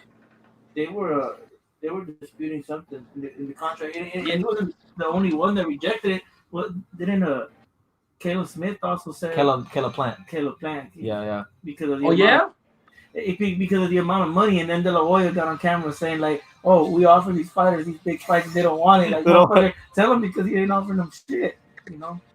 Yo, my thing is, you get Rocky Fielding, fucking, you know what I'm saying? He deserves it. Rocky Fielding, Bill. I mean, that's what I'm saying, man. Like what I'm saying is, I don't understand why the Charles want to take what that would have been great for them if they had fought for him, for the more exposure for the Charles than this to Canelo. People know Canelo already. I didn't know the Plant turned the fight. Plant turned the fight down. I didn't know that he got offered the fight. And you know, my thing is, if you're gonna have a resume, if you go to a restaurant and you look at the menu, you will have the top 5 foods and the best food in that restaurant, right? A favorite dish that you know that no matter where you go, like we have in Dania, we have Jackson's ice cream. It's Jackson's. You know, Jackson's ice cream, which is a landmark or whatever they call it. What I'm getting at is, as a fighter, how can you just back off and just like look at your resume and just live with the fact that you didn't fight all the best competition out there? You already got the money, you already got everything. So why don't you just go ahead and fight the best that's out there? Whether you win or lose, you hold your head up high and you got them on your resume, you go on. Okay, all right. You don't have that these days. It's like Mike Tyson saying. Right. Mike Tyson today, like you said, boxing today. You're talking about Canelo, right? Yeah.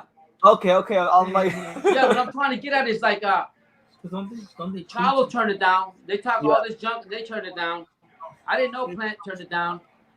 What I'm getting at is all these fighters today, they want to make the money, but they don't want to wreck a legacy with a beautiful legacy or resume that brings more respectability to them after they're gone, after years, you know. We gotta focus on the positives because right now we're talking about negative. We got the final coming up. Got Dorticos versus Breidis. They're gonna fight each other. You know what the problem is? El Cubano.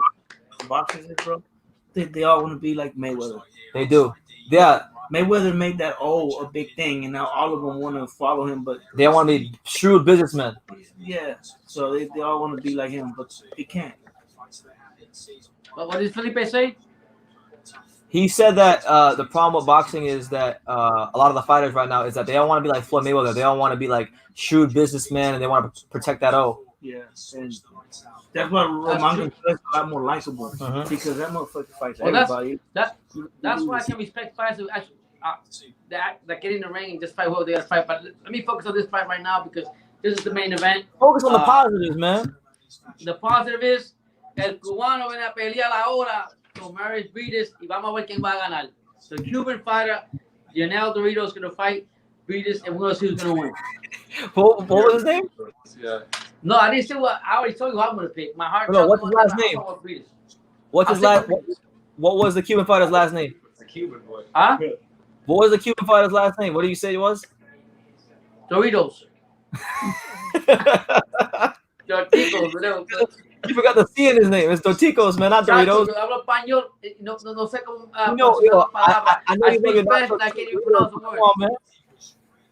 Eso es lo que pasa cuando tú eres boricua. That's why when you're Puerto Rican.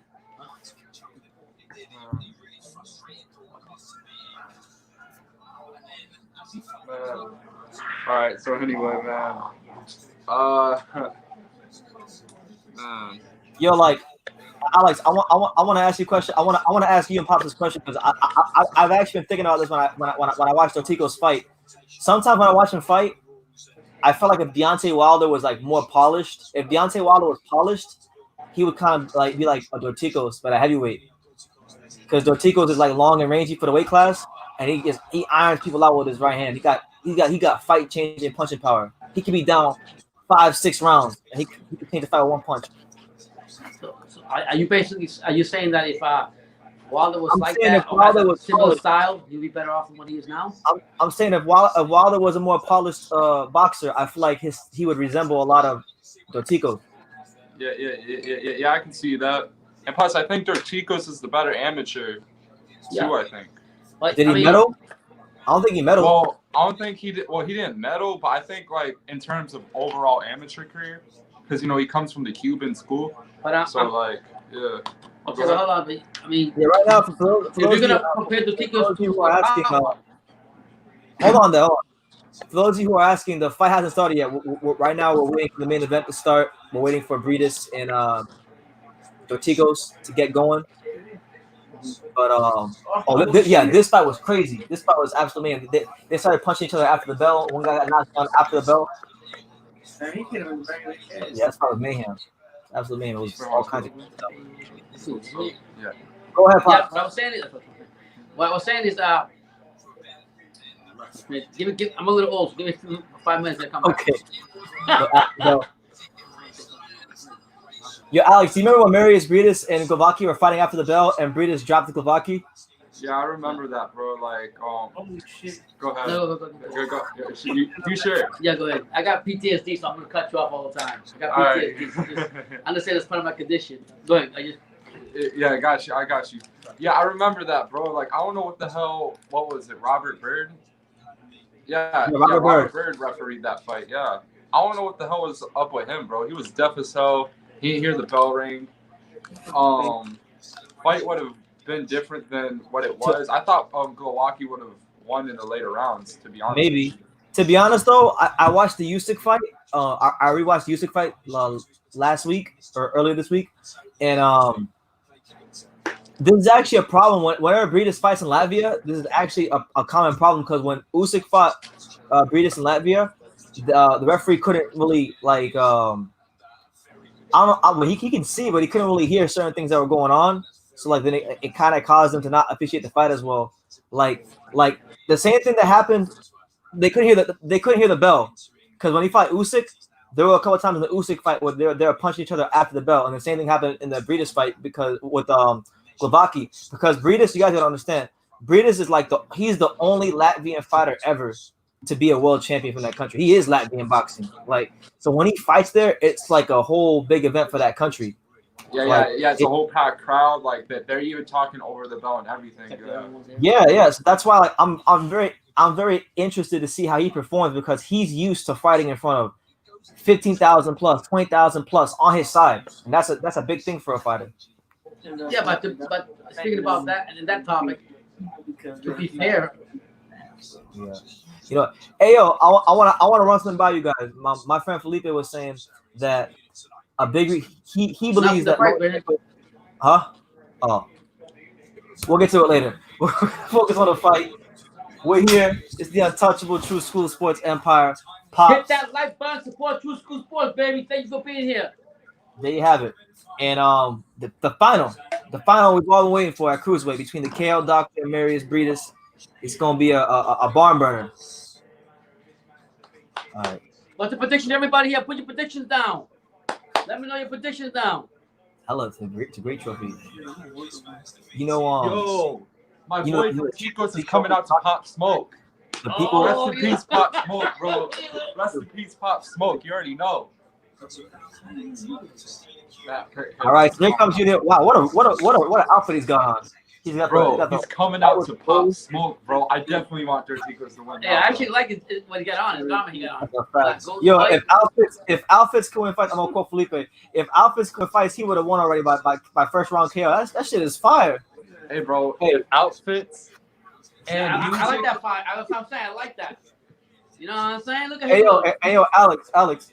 You know, Yuniel Dorticos. He's from Cuba, but you know he's been in South Florida for so long, so he's technically a South Floridian. So you know, us South Floridians, we different, champ, different.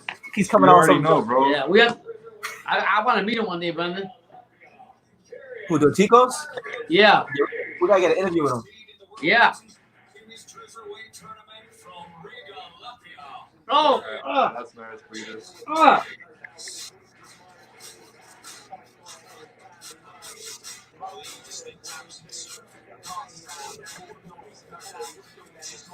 All right, so here comes Mairis Breidis, one of the most consistent cruiserweight fighters for the last I don't know how many years. By the way, guys, after this fight is done, we're gonna go live for Josh Taylor. In fact, Alex and Pops, I'm probably not gonna on stay yet, on right? live for the Josh Taylor fight. Not yet. I don't think it is. No, not yet. I think they got more undercards. I don't know how we're gonna watch it though, because it's on ESPN Plus. Yeah, I got it. Just go on Crack Streams. On the phone. Oh wait, you're on your okay. phone, right? Yeah, I got mine. We got ours on. His up here. I can use mine. But let's get to this fight right here.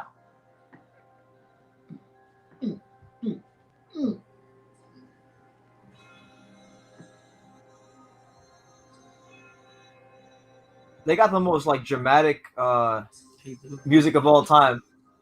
Oh, the World Boxing Super Series, yeah. I like when they have David Diamante do the announcements and he's like, "The Muhammad Ali Trophy is on the line. Step into the ring." And then you should be an impersonator because you're good at it. That's exactly how he sounds.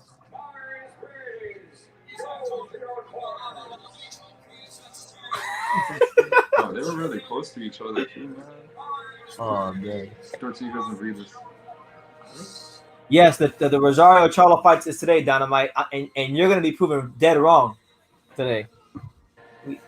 You and a lot of other people. That's right. Para que lo sepa, el presidente de la República Dominicana, cuando gana este título otra vez, va a tener 3 cojeas, él va a ser campeón, el Yuniel Rosario. It's lines only, man. ¿Lo dice? I'm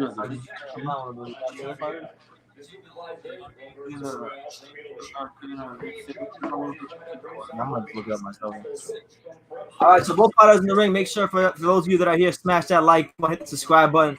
We're gonna stay on live for the Josh Taylor fight, so join us for that. Figure out when the hell he's fighting. Yeah.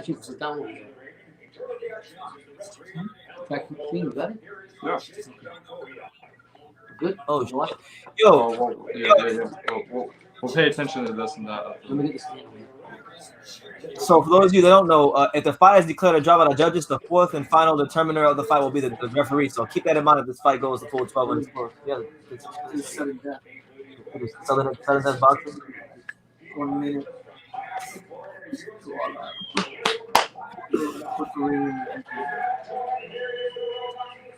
I hear people in the crowd going for him.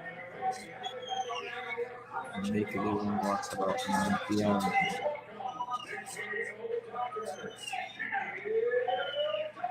They say that Josh Taylor's fight will be on at 4 p.m. Eastern Standard Time. It's already now. I'm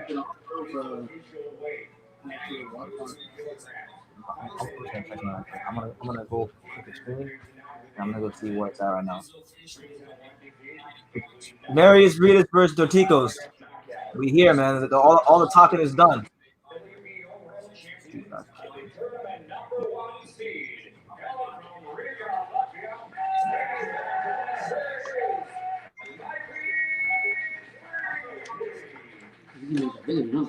Oh yeah, Alex, the Josh Taylor fight's gonna come on like real soon, actually. Yeah, I know. We have it on Pops' phone right now. So I guess we'll like, as we're watching the Dorticos fight, I guess. We'll have to keep our eyes on both, I guess. Yeah. Yeah, we got. Yeah, we make with what we got. We can do what it do. All right, so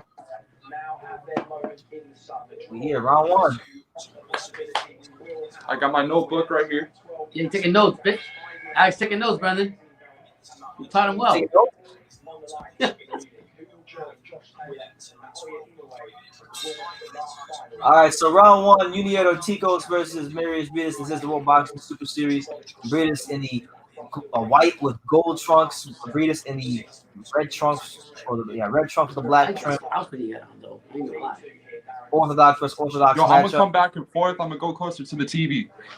Okay. Yeah, Alex is actually watching the fight and actually get out. I guess he's scoring it. So he's gonna come back and forth and come back here and go there. He could be the Harold Letterman. Yeah. Yeah. Like every 3 rounds, like I'll come in. Yeah. Okay, Brendan. 30-27. Yeah, he's a good guy for the weight class. Yeah, for those of you that are watching, Dorticos, I mean, he looks much naturally bigger than Breidis, and there you go, a decent little right hand there by crazy shot. What? It's probably the Josh Taylor fight. They're just in the dressing room warming up. Oh, they haven't started fighting yet? No, they haven't started fighting yet. You got the company man Bradley talking. Well, I hope that takes as long as possible. They're in the locker room still. They didn't watch the room yet.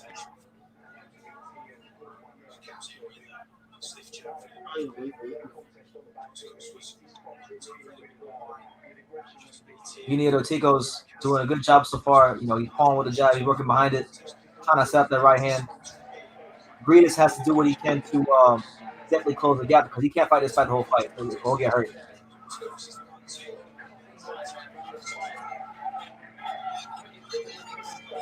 I ain't gonna I like that those shorts you got. Doritos got. I like those shorts. They look good. They shine. If they end up in the draw, the outfits. Good jab by Dorticos. Yeah. Oh, wait a second, Dad. Do you see what's on the side of Dorticos' trunks? No. Oh yeah. Well, the tassels, and you know the rule, Pop. If they got You know the rule. If you got chinchilla or tassels anywhere on your trunks, you better put something out. That's the rule. BT's thing is, if you got chinchilla on, you better come out and show something. So you better come out, show something, or go ahead, do something extraordinary while you're in the ring. Or you're not allowed to wear that in his stand. Together from Breidis, the pot shot down low. There you go. Dorticos comes with the right hand downstairs and works his way back up. He's got to keep throwing that punch. Lower the eyes of Breidis. That outside the big right hand up top. Oh. Dorticos won that one first round. What do you think, Brandon? It hasn't ended. Yeah, he won. I thought he won that first round. Thought Breidis got a little bit better as the round went on, but overall, Dorticos won that round. So we got it 1-0, 1 round for Dorticos. What did you guys score? That's what you scored. You got Dorticos. You say we got it for the Dorticos. Okay. Top Records just talking with the company man. Keep talking. The company man? Who's the company man? Timothy Bradley. That's what we call him.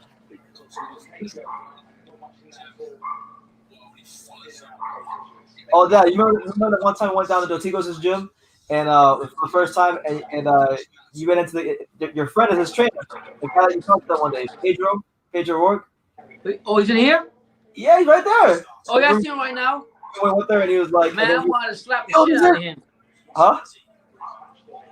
I ain't gonna lie, man. I liked him and everything, but he just like, okay, let's go to the fight first. He was cool. He was cool the second time. Anyway, listen, man. Dorticos. Hold on. Second I got round. home. Okay. Second round. Afterwards, in between. We'll say that for later on. But Dorticos right now did a good job boxing the first round behind the jab.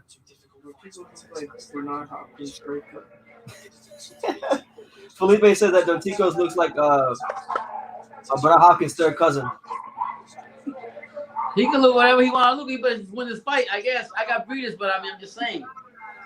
Eric Rosa says he gave Breidis the first round. I don't know. Eric, how? Breidis, how's that?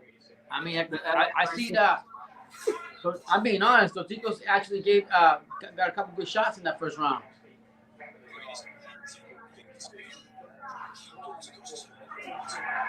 Oh man, I didn't land, but I see what he's trying to do. He goes. There you go. Good left hook there by Breidis. Breidis and the like latter stages, like almost like the last minute of that first round, he started to land some shots in the third. I thought the overall first round was controlled by Dorticos. Brandon, what's Breidis' strength? Because I don't see a lot of it, though. Getting on the inside of and throwing. Yeah, he gets in the inside, but he's not doing. I don't know, man. I just don't like his style already. You better do better than that.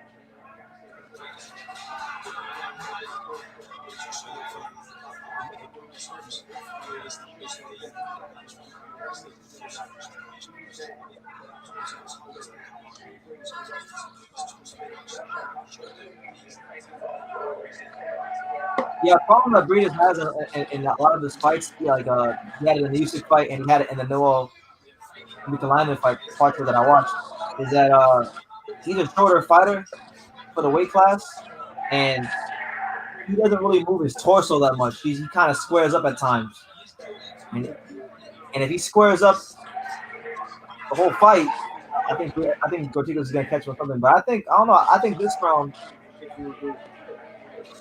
There you go. Yo, Dorticos laying some heavy loads down to the body. He got to do to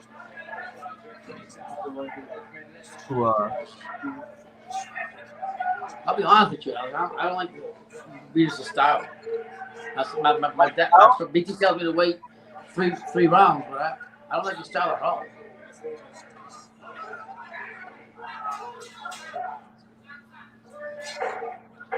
What do you think? It's because Dorticos is taller. Do you watch Breidis when he fights the shorter fighters? Yeah, I kind of figured that out, but I mean, can I ask you a question? If you were fighting Dorticos, would you just run up on him?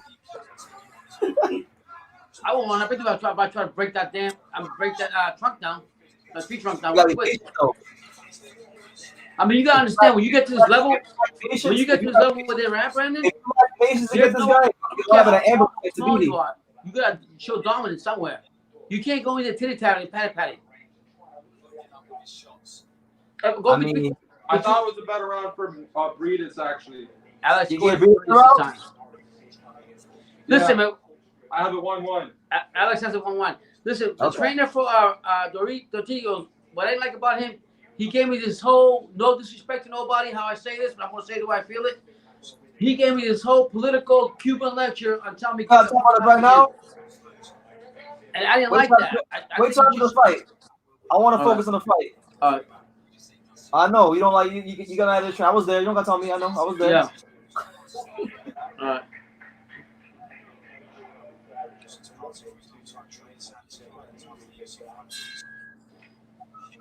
Did the Josh Taylor fight start yet?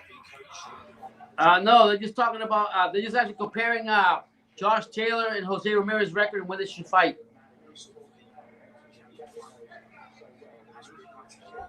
All right, so we're round 3 of Breidis versus Yunier Dorticos. World Boxing Super Series. So it hasn't started yet, but I don't know if it's coming in on now. Hold on.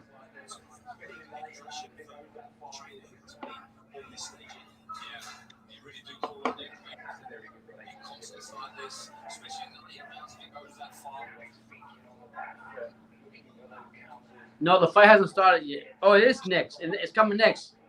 The Josh Taylor and Apinon Kong Song. Yeah, I'm going to Samsung, whatever. It's coming next. How do you say his name, Pops? I'm so sorry. We don't love you no more. We don't love you no time. Samsung. I don't know. Yo, am I the only person out of all three of y'all that has no problem pronouncing any fighter's name? Listen, man. Yes, I noticed. You are. Listen, man. You're lucky I can pronounce your name, Alex. Yeah, I know. Apinon Kong Song. There we go. So, Apinon Kong Song and Josh Taylor. Yeah, he's a tough opponent for Josh Taylor. Focused by Breidis. Yeah, so that's coming on next. So I feel like Breidis is starting to walk. A lot better in this round.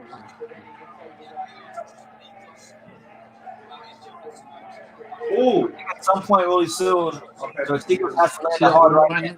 all right, he just Okay, Breidis. All right. There you go. There you go. That's a shot right there.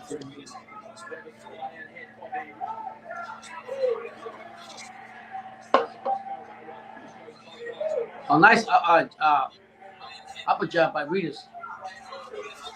That's a left hook by Mairis Breidis. Mairis Breidis starting to come right down the middle. He's starting to land some good leather on Yuniel Dorticos. He's closing that gap now. Now you're starting to see what he does best. I always say when you fight a tall fight, you gotta chop that tree down one way or another. Get to that body.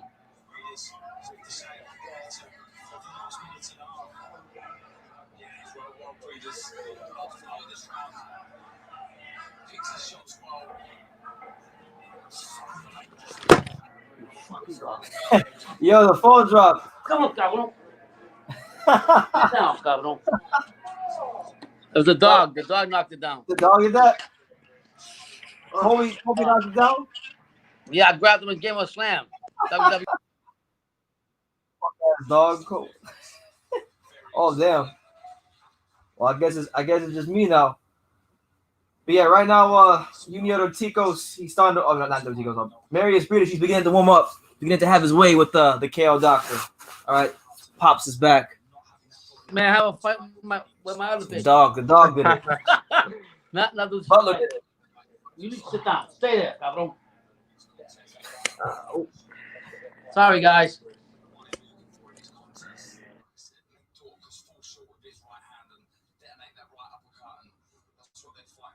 Your mic's on mute. You're on mute. Okay, get right now. There we go. There you go. BT always tell me put this dog away. Now, Put that damn dog away, man. You know that dog. Every time you go live, that dog want to run around everywhere. I have it 2-1 for Breidis. You got Breidis up, Alex? Yeah, I do. You got 2-1. Breidis. Breidis looked good in that round, to be honest. He did. He looked good in that last round. Yeah. Yuniel Dorticos got to keep on the end of that jab. There you go. Double jab under the stomach there from Breidis. The fight's coming up with Josh Taylor and I happened on Have they walked the ring yet? how about that Kong song? Yeah, just say Kong song, I guess. Have they walked the ring yet? No, not yet. They just get the last Yeah, preps good, in the room in the I hope room. they do it better than Canelo did when Jorge Masvidal was fighting Nate Diaz. They sat in the locker room for like an hour and a half sleeping. You remember that?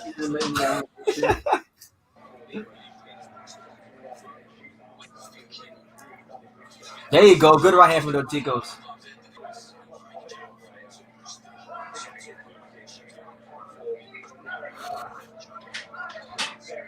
Yo, boxing needs a crowd back, man.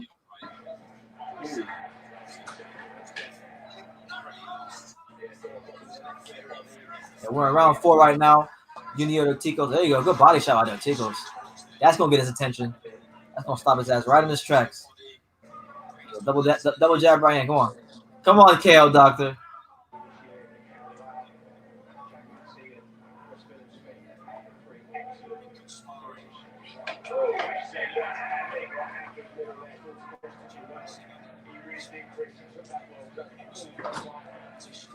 Breidis is throwing punches and bunches using some Dorticos just walking. 1 to 2 shots at a time. Yeah, so far, yeah, but I like what Dorticos is doing. Every now and then he's throwing these right hands to the body. I want to see more of that from him. I'm not mad at a 2-1 score. I think Breidis could have got 2 of those first 2 rounds. I don't think anybody's truly separated themselves yet. There you go. Good right hand down the stomach by Dorticos. That's what we need to see.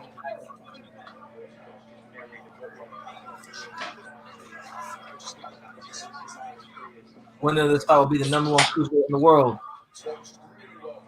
for the time being.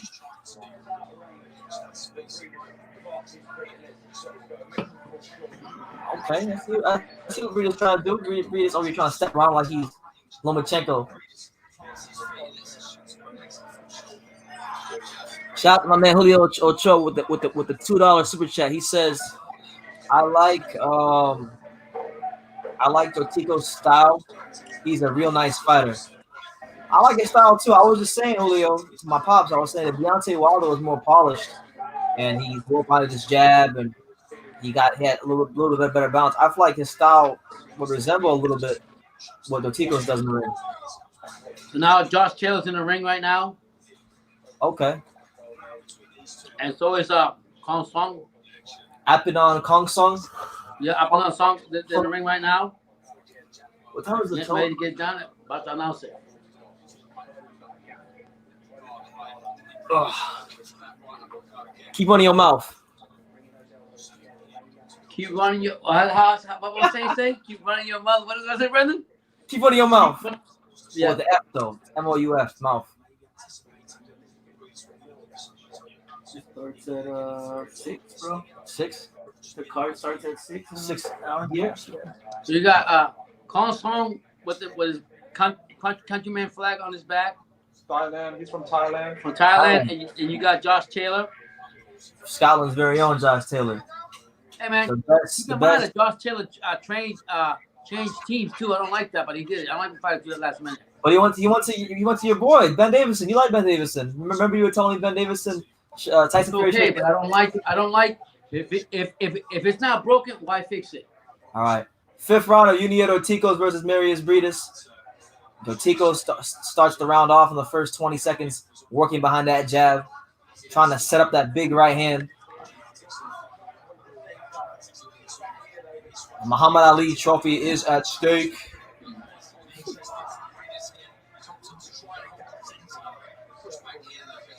There you go. I like what Dorticos is doing. He's starting to push Breidis back a little bit with that jab, but he needs to continue throwing them right hands because whenever Breidis gets control of the center of the ring, that's when he starts having success. There you go. Breidis with a good little combination there, but then Dorticos picks him up with a jab. Need a pencil. I have a sharpener. Yeah, I'm gonna time right now. I want to just go to That'd be good. the other fight. So right now, both fighters are in the ring, ready to get announced. Actually, waiting for the bell to ring. Taylor and Kong Song.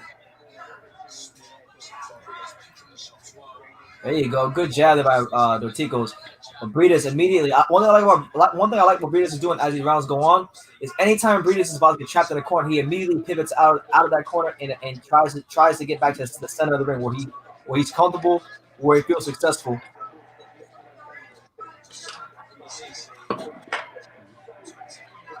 So now I'm gonna try to score the Taylor fight while Alex is watching the other fight. You scored round 3 and 4. Honestly, man, I'm not scoring the fight at all. No, I'm watching it. I'm trying to watch.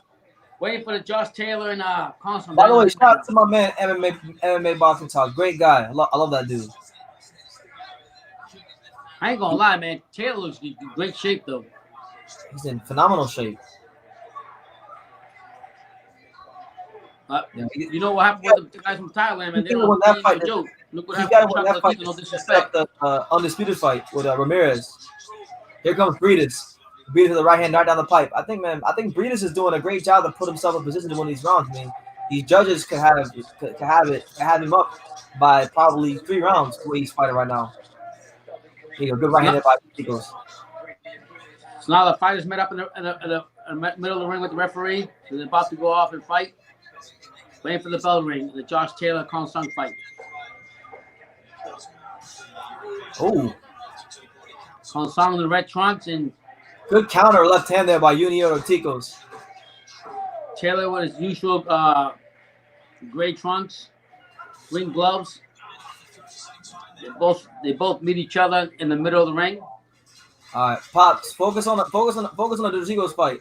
Yeah, Alex got that. I'm just looking at the fight. I got you.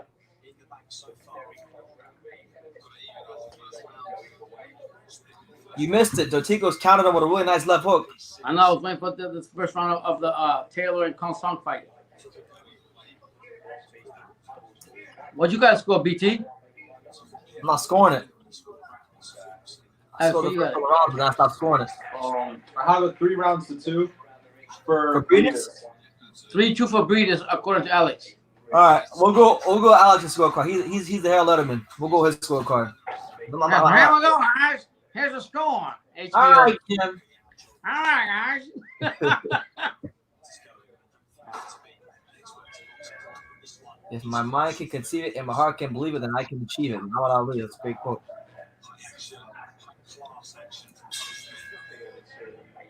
All right, so we're heading into the 6th round, midway point of Yunier Dorticos versus Mairis Breidis. This is the World Boxing Super Series final.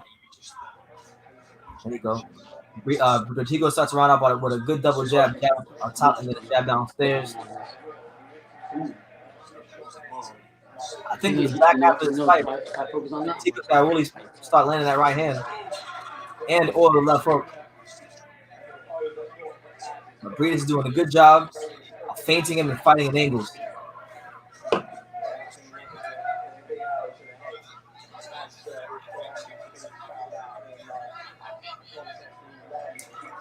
There you go. You have 32 beats? Yes. I gave the last one to Dorticos.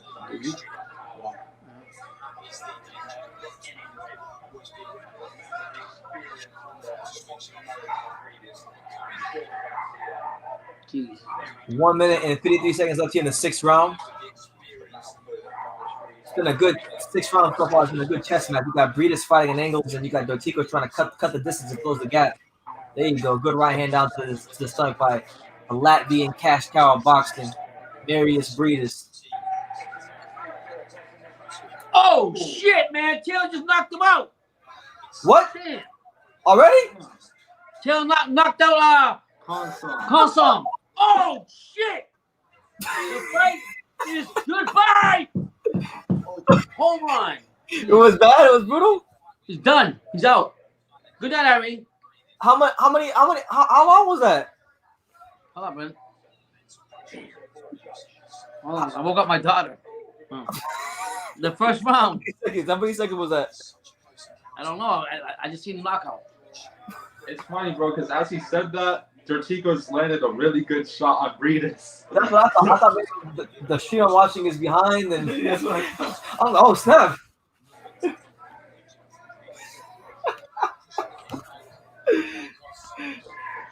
Fight's done, brother. First round? Yeah. Damn, Done. They were trying to say that was going to be a tough fight. Oh. Okay, Breidis. What did Breidis It do? was see what happened. Oh shit! I see what he did. How did he fall? I'm sorry. He's all Body shot to the liver. Oh, yeah, it was that liver shot. It was a body shot to the liver, Brandon. Brandon, it was a body shot to the liver. The guy's still on the floor. Major, I see that. I see that, man. I'm hearing about it. Josh Taylor out here. He not wasting. He said, "I ain't getting paid." He honestly, Josh Taylor probably wants to watch the rest of this fight. Jesus, it was quickly. A right shot to the liver, Brandon. Hey, you know, Josh Taylor in the build up to the fight this week, he was saying that he was upset that his fight was scheduled at the same time as the World Boxing Super Series final. So he probably just sped it up because he wants to watch this fight. Damn. Serious. He didn't waste no time. He ain't wasting no time. He want to watch. He want to see what happens between Dorticos and Breidis. Yeah. I have a 4-2 Breidis. He's got a 4-2 Breidis. I don't know. No, Breidis. Well, no, Breidis was just doing good in the last round, bro. Like, I'm that out. Man, Alex, you just want to win because he's European like you, man. How dare you? Wait, I'm joking, man. I'm joking.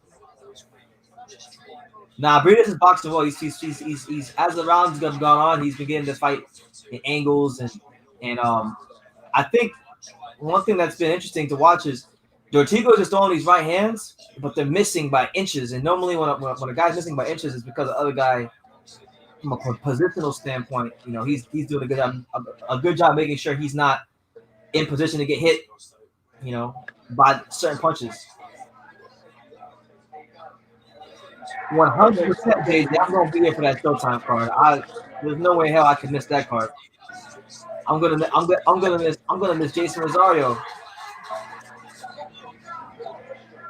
That was a good right-handed by Breidis. Breidis starting to separate himself slowly in this fight. Slowly but surely, it seems like it's happening. And it looks like maybe I should have changed my pick because I was thinking about it. But I'll admit, I'll just stick with my pick.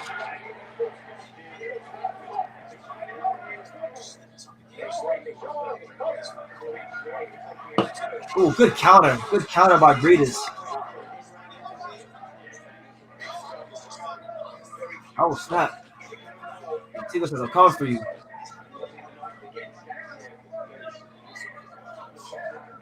But yeah, JJ, I'll be live at the card. There's no way in hell I'm gonna be missing the travel today. What happened in the Linkelman fight? Who the hell is that? I read that too, and I'm like, what is that? I don't know, man. A good double jab there by Yuniel Dorticos. He must have had a typo because I don't know what it is. Hand me the remote. What happened? It says we're having trouble with this app. Oh my days. Linkelman is the best fighter ever according to the Sun. Are you trolling me? I don't know who Linkelman is. Don't pay no mind to some of that. Linkelman. But yeah, there's been a good fight between Breidis and Dorticos so far. It's been a solid fight. Nobody's really like put anybody in serious trouble. I honestly, I think if this continues the way it's going, I think that Dorticos is gonna get outboxed. I think it's a pretty good fight so far. I just think that Breidis is coming forward and hitting him a lot more. But I think that Breidis is doing a good job. Breidis is doing a hell of a job. Dorticos is just timing his shots and waiting for that right hand. I don't know, man. He keeps falling short. Breidis keeps snapping his head. Oh God! I know the Breidis now. Hey, Dad. Yeah. Linkelman's a 3-foot midget. Apparently they had midget. They had midget boxing on the card. I don't know what. Hey, tell him if you want me to get in there. Hey, it's funny he says that because I was watching what's the guy's name from Tujane? Tuja? You know what I'm talking about? The guy the trainer that trains yeah, he got midgets in his gym. Right. Tunai J. He trains Anthony Yard. Anthony Yard. He had midgets in his ring. They better watch out because I'll get in the ring then I'll take care of some business. Oh God. That wouldn't be fair because that's one of the rare cases where you're gonna be a foot taller than somebody, Pops. Hey man, you're my promoter, you're my manager. Handle it. Yeah, apparently this dude Linkelman, he put his opponent on the floor hard, killed him, destroyed him. I tell you, Josh Taylor was not playing. He knocked the shit out of him. Apparently, this dude Linkelman was released from prison in March 2019. He said, "I quote: I was born fighting.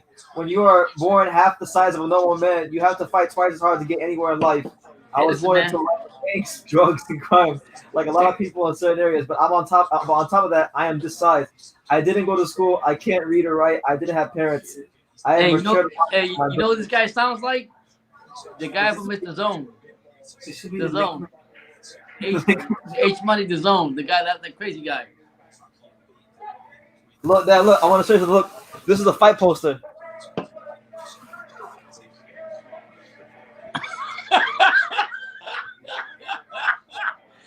Hey, I got it. It's all good.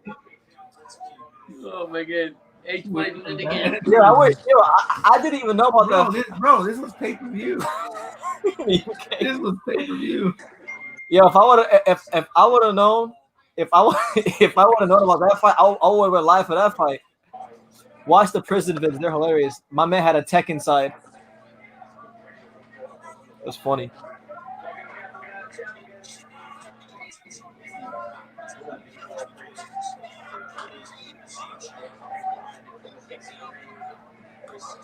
So we're in the 8th round of Dorticos versus Mairis Breidis. It looks like Mairis Breidis is taking control of the fight. You know, Dorticos, his outfit won the fight, but, he can't find a home for that right hand right now. That right hand's been non-existent. I mean, but if you remember when Dorticos fought the last fight, it wasn't until the last rounds, the championship rounds, where yeah, but he was winning though. Dominating knockout. But Tabiti wasn't losing though. He was outboxing Tabiti before he knocked him out. Yeah, he was winning. Was he? Yeah. Yeah. So I wouldn't be surprised if he comes back and does the same thing. No, Breidis is basically. Yo, every right hand that Dorticos has thrown, he's falling like inches short. He keeps falling short by like 2-3 inches. Yeah, And but that's man, at the same time, he's timing those shots. Eventually, he's gonna get it. I mean, it's Wait for round the 8. You championship better round. speed it up. I don't know. He's following the same. I got Breidis, but I'm just saying. He's kind of following the same blueprint that Garcia did to Dorticos. Are you serious? Like kind of timing him. Yeah, And go when good the right last up. bounce came, like, Breidis is all having that his way. power on it. What's his name, Alex? I'm sorry? There you What you go. saying? No, I think My he's man, trying my to man, he follow cares about Garcia's, wrist hitters, body shots. Come on, Yeah. So, I want to see the people close the back and work that body. are they showing Right now, scorecards here or no? the Breeders is actually out boxing. He's boxing the shit out of Dorticos right now. He's on his toes. Yeah, man, that was a vicious body shot by Taylor. You He ain't lying. neutralizing him. Yo, that Josh Taylor body shot was really that devastating. Shout out to my man Johnny Berber out there in London, UK. He says, "Love the energy, my friend. Can you give me a brief update on the fights and who's fighting?" Wow, did Josh just win? Awesome. Yeah, Josh Taylor apparently scored a devastating body shot. Right now, Johnny, we're watching the Liver shot. series final between Mairis Breidis and Yuniel Dorticos. And the IBF titles on the line at Cruiserweight. And, you know, You guys that are here, make sure you hit that hard time finding like button. the right hand. Two Sports. Buy Two Sports Teespring t-shirts. And remember, when you buy them t-shirts, you're very untouchable. Yeah, I'm gonna go on Twitter. I want to see if I can find a clip of this Josh Taylor body shot. I gotta see this shit. The way Yo, it he was a right to the liver. I knew it had to be a bit devastating. I gotta see this.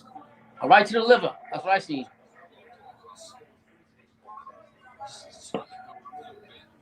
Because the way he sounded, y'all made it sound like he folded that dude like a blue I steel left the chair. liver. I said it wrong. Whatever. It was a liver shot. You still picking Jose? Dad, you still picking Josh Taylor over Jose Ramirez? Ramirez is a beast, but he disappointed me last fight. So no. My last name means greatness. So you know who I'm gonna follow, right? Taylor. Because I'll be honest with you, the last fight that Ramirez had was a bad fight. Oh yeah, that was a beautiful body shot, liver shot. Yep. You want to see Felipe? Yeah. So as far as that goes, Watch right here. I can't pick Ramirez right now because he didn't dominate the last fight. He didn't show me enough. So Yeah, Taylor's that was standing proud. that's one of the shortest liver shots I've ever seen. So I tell you, the liver. Bah! I didn't That even was see like it until we played it, to be honest with you. Oh. Damn, Breidis. I didn't see it until we played that shot. Yeah, he's getting better every fight. Like he's getting better every single fight.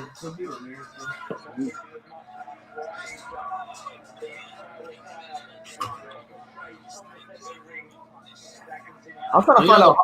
You know the Barfow's happy because now he got Fury and he got Taylor. And he also got Frampton. Oh, Breidis with the overhand right. Yo, man, Dorticos getting out boxed, man. How you calling them trunks to get out boxed like this right now? Nah, Major, I'm not disagree you on that one. Ramirez didn't show me nothing in the last fight, so you're only as good as your last dance. Ramirez didn't show me nothing in the last fight. I was really disappointed in him. He should have lost that fight.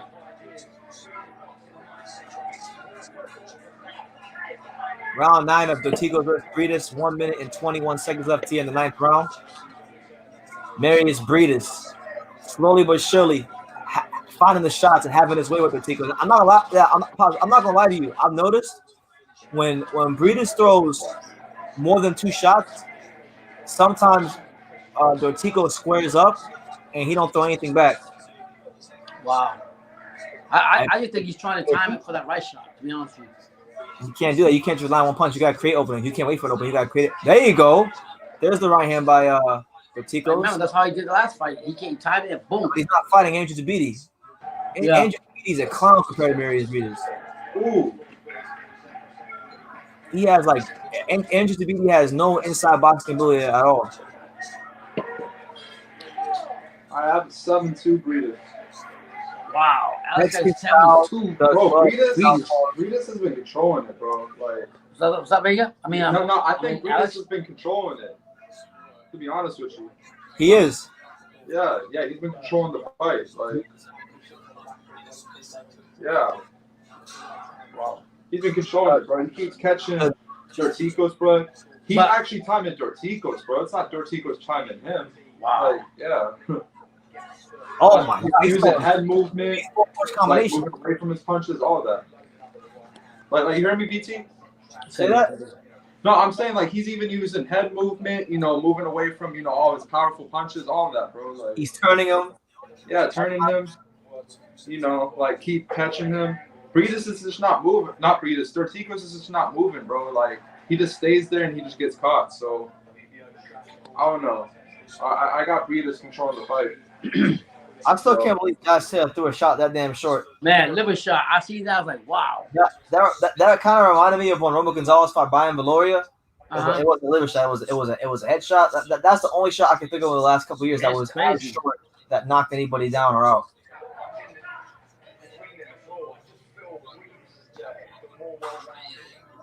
Hey, Major, I'm gonna tell you the same thing, Major. I don't care what you tell me about the Mexican style. The last fight was the last thing that Ramirez showed me. I was very disappointed in him. So, the way Taylor just came out and showed me that. Ramirez Taylor. When he fought Jose Zepeda, he barely won a fight. Some fighters are just like that. They fight down and they fight up. Like I'll tell you this, he ain't gonna fight like that. But he's not gonna have that bad performance as Taylor. Taylor is the best Ramirez. Yeah, but Brendan, if you're a big fighter like Ramirez, and you're gonna come out and fight, you can't give it this point like you last. You knew when unless your last name is unless you're Romo Gonzalez, Mayweather, or freaking Pacquiao, almost every fighter in boxing has a letdown at some point in their career. Yeah, it's very he disappointed me, so I can't pick Ramirez over Taylor. No way. I'm not picking him. I'll pick Josh Taylor. Yeah, I'll take Taylor. You've been saying that for a long time. You've been telling me I've been that. saying damn near 3 years, Josh Taylor. Yeah, you said, Dad, I'm trying to stick this in your head. Taylor's no joke. Taylor's no joke. When I first saw him fight on the I forgot who he fought. He fought some nobody, but he fought some guy on the James DeGale Battle Jack undercard. When I saw him there, I'm like, yo, I don't know who the hell this guy is, but he looks like he's gonna be serious. You've been saying that though. Because it was his mandatory, JJ. That's why he fought him. He didn't pick that guy.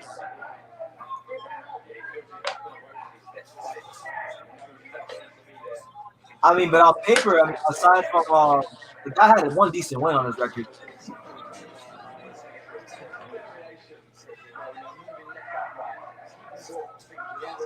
Man, now Breidis is finding a home for that left hook. That left hook's coming around the guard of Dorticos. And Dorticos, man, I think Dorticos is gonna get knocked out soon. I'm not gonna lie to you.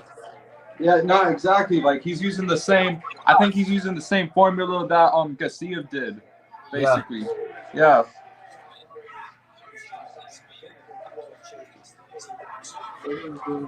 He's doing great.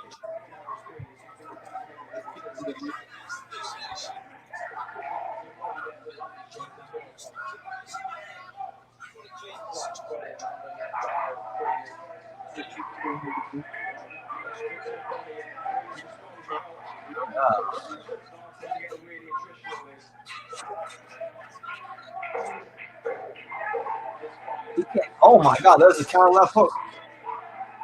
Breidis has literally landed like 3 counter left hooks in this fight. Off of 8 rounds to 2. Yeah. No.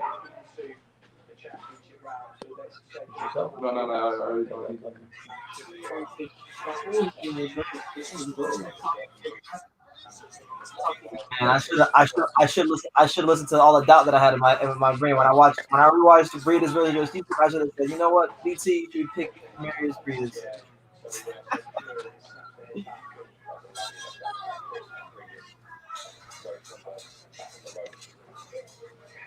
So yeah, if you guys just tuning in right now, Mairis Breidis is winning pretty wide against the KO Doctor. And the KO Doctor, he gonna need to order a KO because that's the only way he's winning this fight at this point. He's definitely down on the card.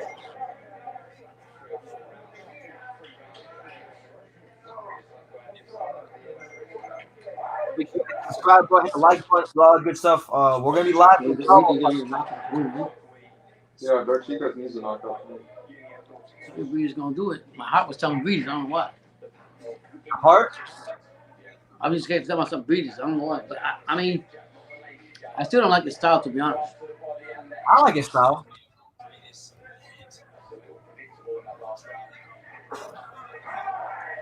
When I went back and I rewatched Alexander Usyk, because I remember when I watched that fight. I watched it, but like I wasn't like my mind wasn't all the way there when I watched it. So I went back and I rewatched it earlier this week, and I said, "Damn, he boxed really well in that fight in the first 4 or 5 rounds. Like he boxed better than I remembered in that fight." So then I started saying yes to myself, because I know Dorticos is the guy that likes to rely on his knockout power and whatnot. But I said, you know what, F it, I'm gonna stick with my pick. I'll stay at Dorticos, but I would have probably watched more Breedis fights, more Dorticos fights. I probably would have picked Breedis with like no doubt on the line. Julio Ochoa says, "Let's bet 100. I got Ramirez. I can go to 1K pops." Hey, Dad, Julio wants to bet. He wants to bet money with you. Yeah, Ramirez and Taylor. He wants to bet $1,000. He's gonna go with Ramirez. I'm not gonna bet because I'm not a gambling man, but I'll put it like this to you: take the words of wisdom, and you're only as good as your last dance. I love And Ramirez didn't show me much. He's still not showing me anything last fight. Josh Taylor's a beast, and I'm taking Taylor. Take that to the bank. Both hands and it's the speed too. He's fast. Where's the hooker? He won't be able to do it. Definitely not. Yuniel Dortico trying to find that last Hail Mary shot. We got 1 minute 26 He's seconds. got no choice, BT. He's got to do that. Huh? If he's gonna win this fight, he needs a knockout.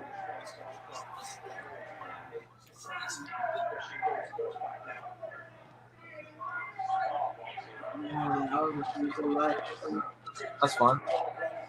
Rest. Rest. He got it. Wow. This is a championship round. Championship round. How about you want it, Doritos? Come on, Doritos. There Let's you go. go, man. I'm about to give you a sponsorship. Damn. Peter's gonna win this fight. I don't like his style, but he's winning. He's winning. Why don't you like your style? I don't, man. It doesn't show me. You already know what I like, man. You already know. I don't know. He's winning. That was amazing. Was it? Alex's style was amazing. So His style's been great. So this fight, I don't know why you hate on him. I'm not hating on him. Like, you know me, what I like to see. More activity, more pop. Hey, Dad, if you was Puerto Rican, you would be saying that. What happened? If you was Puerto Rican, you wouldn't be saying that. Win or lose, I love the Puerto Ricans. Hold on. Yeah. No, you can't do that. Well, He this fights is the like 12th final round. He fights like Golovkin.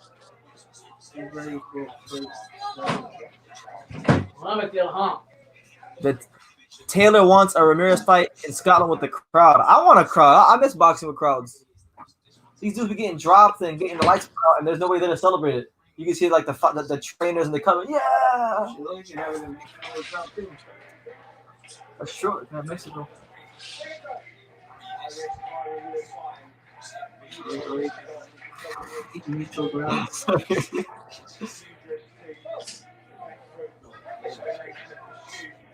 Shout out to everybody here, man. We're gonna be live for the Charlo fight, and I'm sure there's gonna be a lot of people for that one. This one I didn't think there's a lot of people here. It really hasn't been, but the next card, oh my god, because everybody's gonna want to see how I'm gonna react when Jason Rosario fights Charlo. Win or lose. When Rosario cements himself as the fighter of the year. When Charlo when the lion chokes on the banana. All right, so the 12th and final round. Dorticos needs a knockout. Can he reach down to the pits of his soul, from the pits of his soul, and iron him out with a right hand? That's his only chance right now. He better start throwing some grown men punches.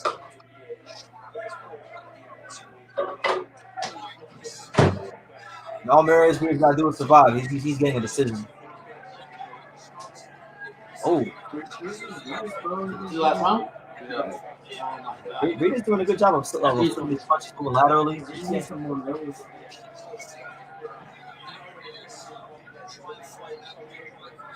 Mairis Breidis to come to America and start training, getting some more American sparring. He'll learn that here. A lot of the European fighters, they don't really fight with levels like that. That's actually why I think Josh Taylor special, because he kind of he fights like that. Andrew Schwab says this was an amazing fight. It's been a good fight. I like it. Hold I think from a tactical standpoint, it's been a really intelligent fight from Breidis. Yeah, bro. From first to 12 round, he really swung it his way. Chipped it away. Slipping punches. He's throwing up jabs. He's fainting downstairs. He's coming over the top of the right hand. He's been landing the left hook.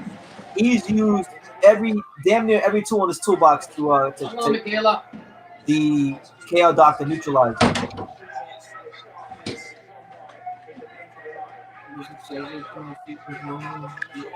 That's not true. Because Tiffany Lopez got way more levels than Dorticos. People just think Lopez is a puncher. He's like a big bully, but he's not. He's got a lot of skills, bro. He wants to steal him. Like I said, he won like 8 years. He won the majority of the rounds. Andrew Schwab says yes. Talking about Tiafimo or Breidis?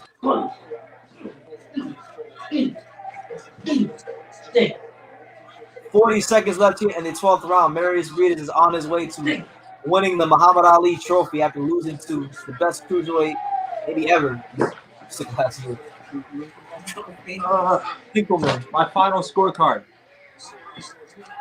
What's the scorecard, Alex? 118-110 Breidis, bro. I'm impressed. I'm shocked. I actually don't even think that's a crazy margin. Because Dorticos, I mean, he hasn't won a whole lot of rounds. I can't really pick out 20 rounds he won other than the first couple. Maybe 3 rounds, but I only really left hooks. I can only confidently give him 2 rounds. So Mairis Breidis and Dorticos goes for full 12 rounds. I think Breidis won that fight. That's the best box. That's the best performance I've ever seen from Breidis in his whole career. When it mattered the most in the final. So much respect to him. Give Noel Michelin his rematch, because a lot of people say he got robbed. I haven't watched the whole fight, but from the rounds I watched, he was getting took. Yes, sir, bro. I do want him to give Noel Givor his rematch. That's his other last name. Yeah, he's got two last names. Yeah. Or no, it might be his middle name, because on BoxRec his name is Noel Givor. But yeah. So Givor, McCallion, whatever you want to call him, he should give him a rematch. Yeah.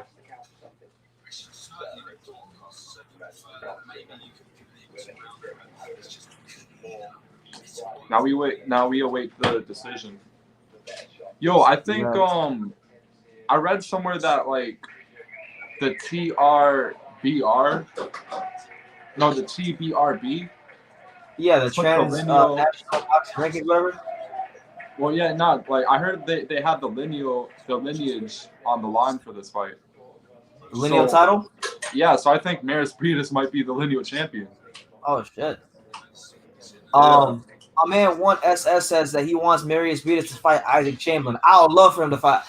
Not right now. I want to see Isaac get 3 more fights. He's gonna fight on November 14th, and then I want to see him get 2 step-up fights. If he can win those 2 fights, I want to say at this time next year, I'll love to see Isaac Chamberlain get a count at Mairis Breidis. Yeah, but I think we might get a fight between him and your boy Makabu. Yeah, because he's the WBC champion and they have some sort of WBC silver title. That'd be an interesting fight on the line for this fight. Yeah, so I like how the Dorticos carries the American flag with him. It's like he's Rocky. He look like Rocky right now. Yeah. Shout out to Dorticos and Arizona Lara for representing America, I guess. The mayor says Isaac and Anthony Yard are in my Davy Jones lockup. They had their chance and they blew it. Well, I don't think Isaac blew it. I think Isaac's in a good place in his career. I think Isaac Chamberlain will 100% be a factor in the cruiserweight division.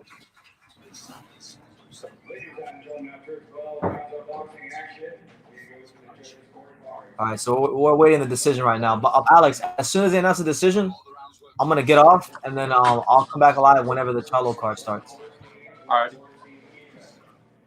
He'll take a break.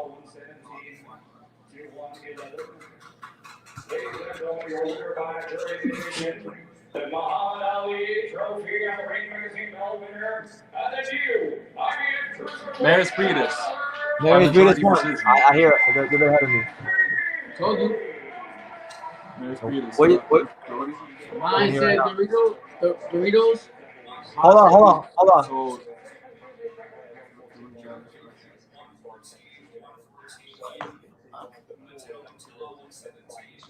Breidis won. I know. I'm listening.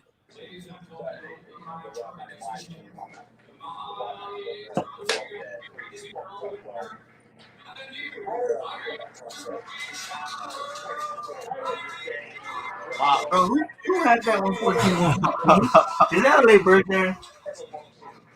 So Mairis Breidis becomes the second winner of the World Boxing Super Series trophy in the cruiserweight division as he defeats Yuniel Dorticos in the best performance of his career. Much shout out to Mairis Breidis.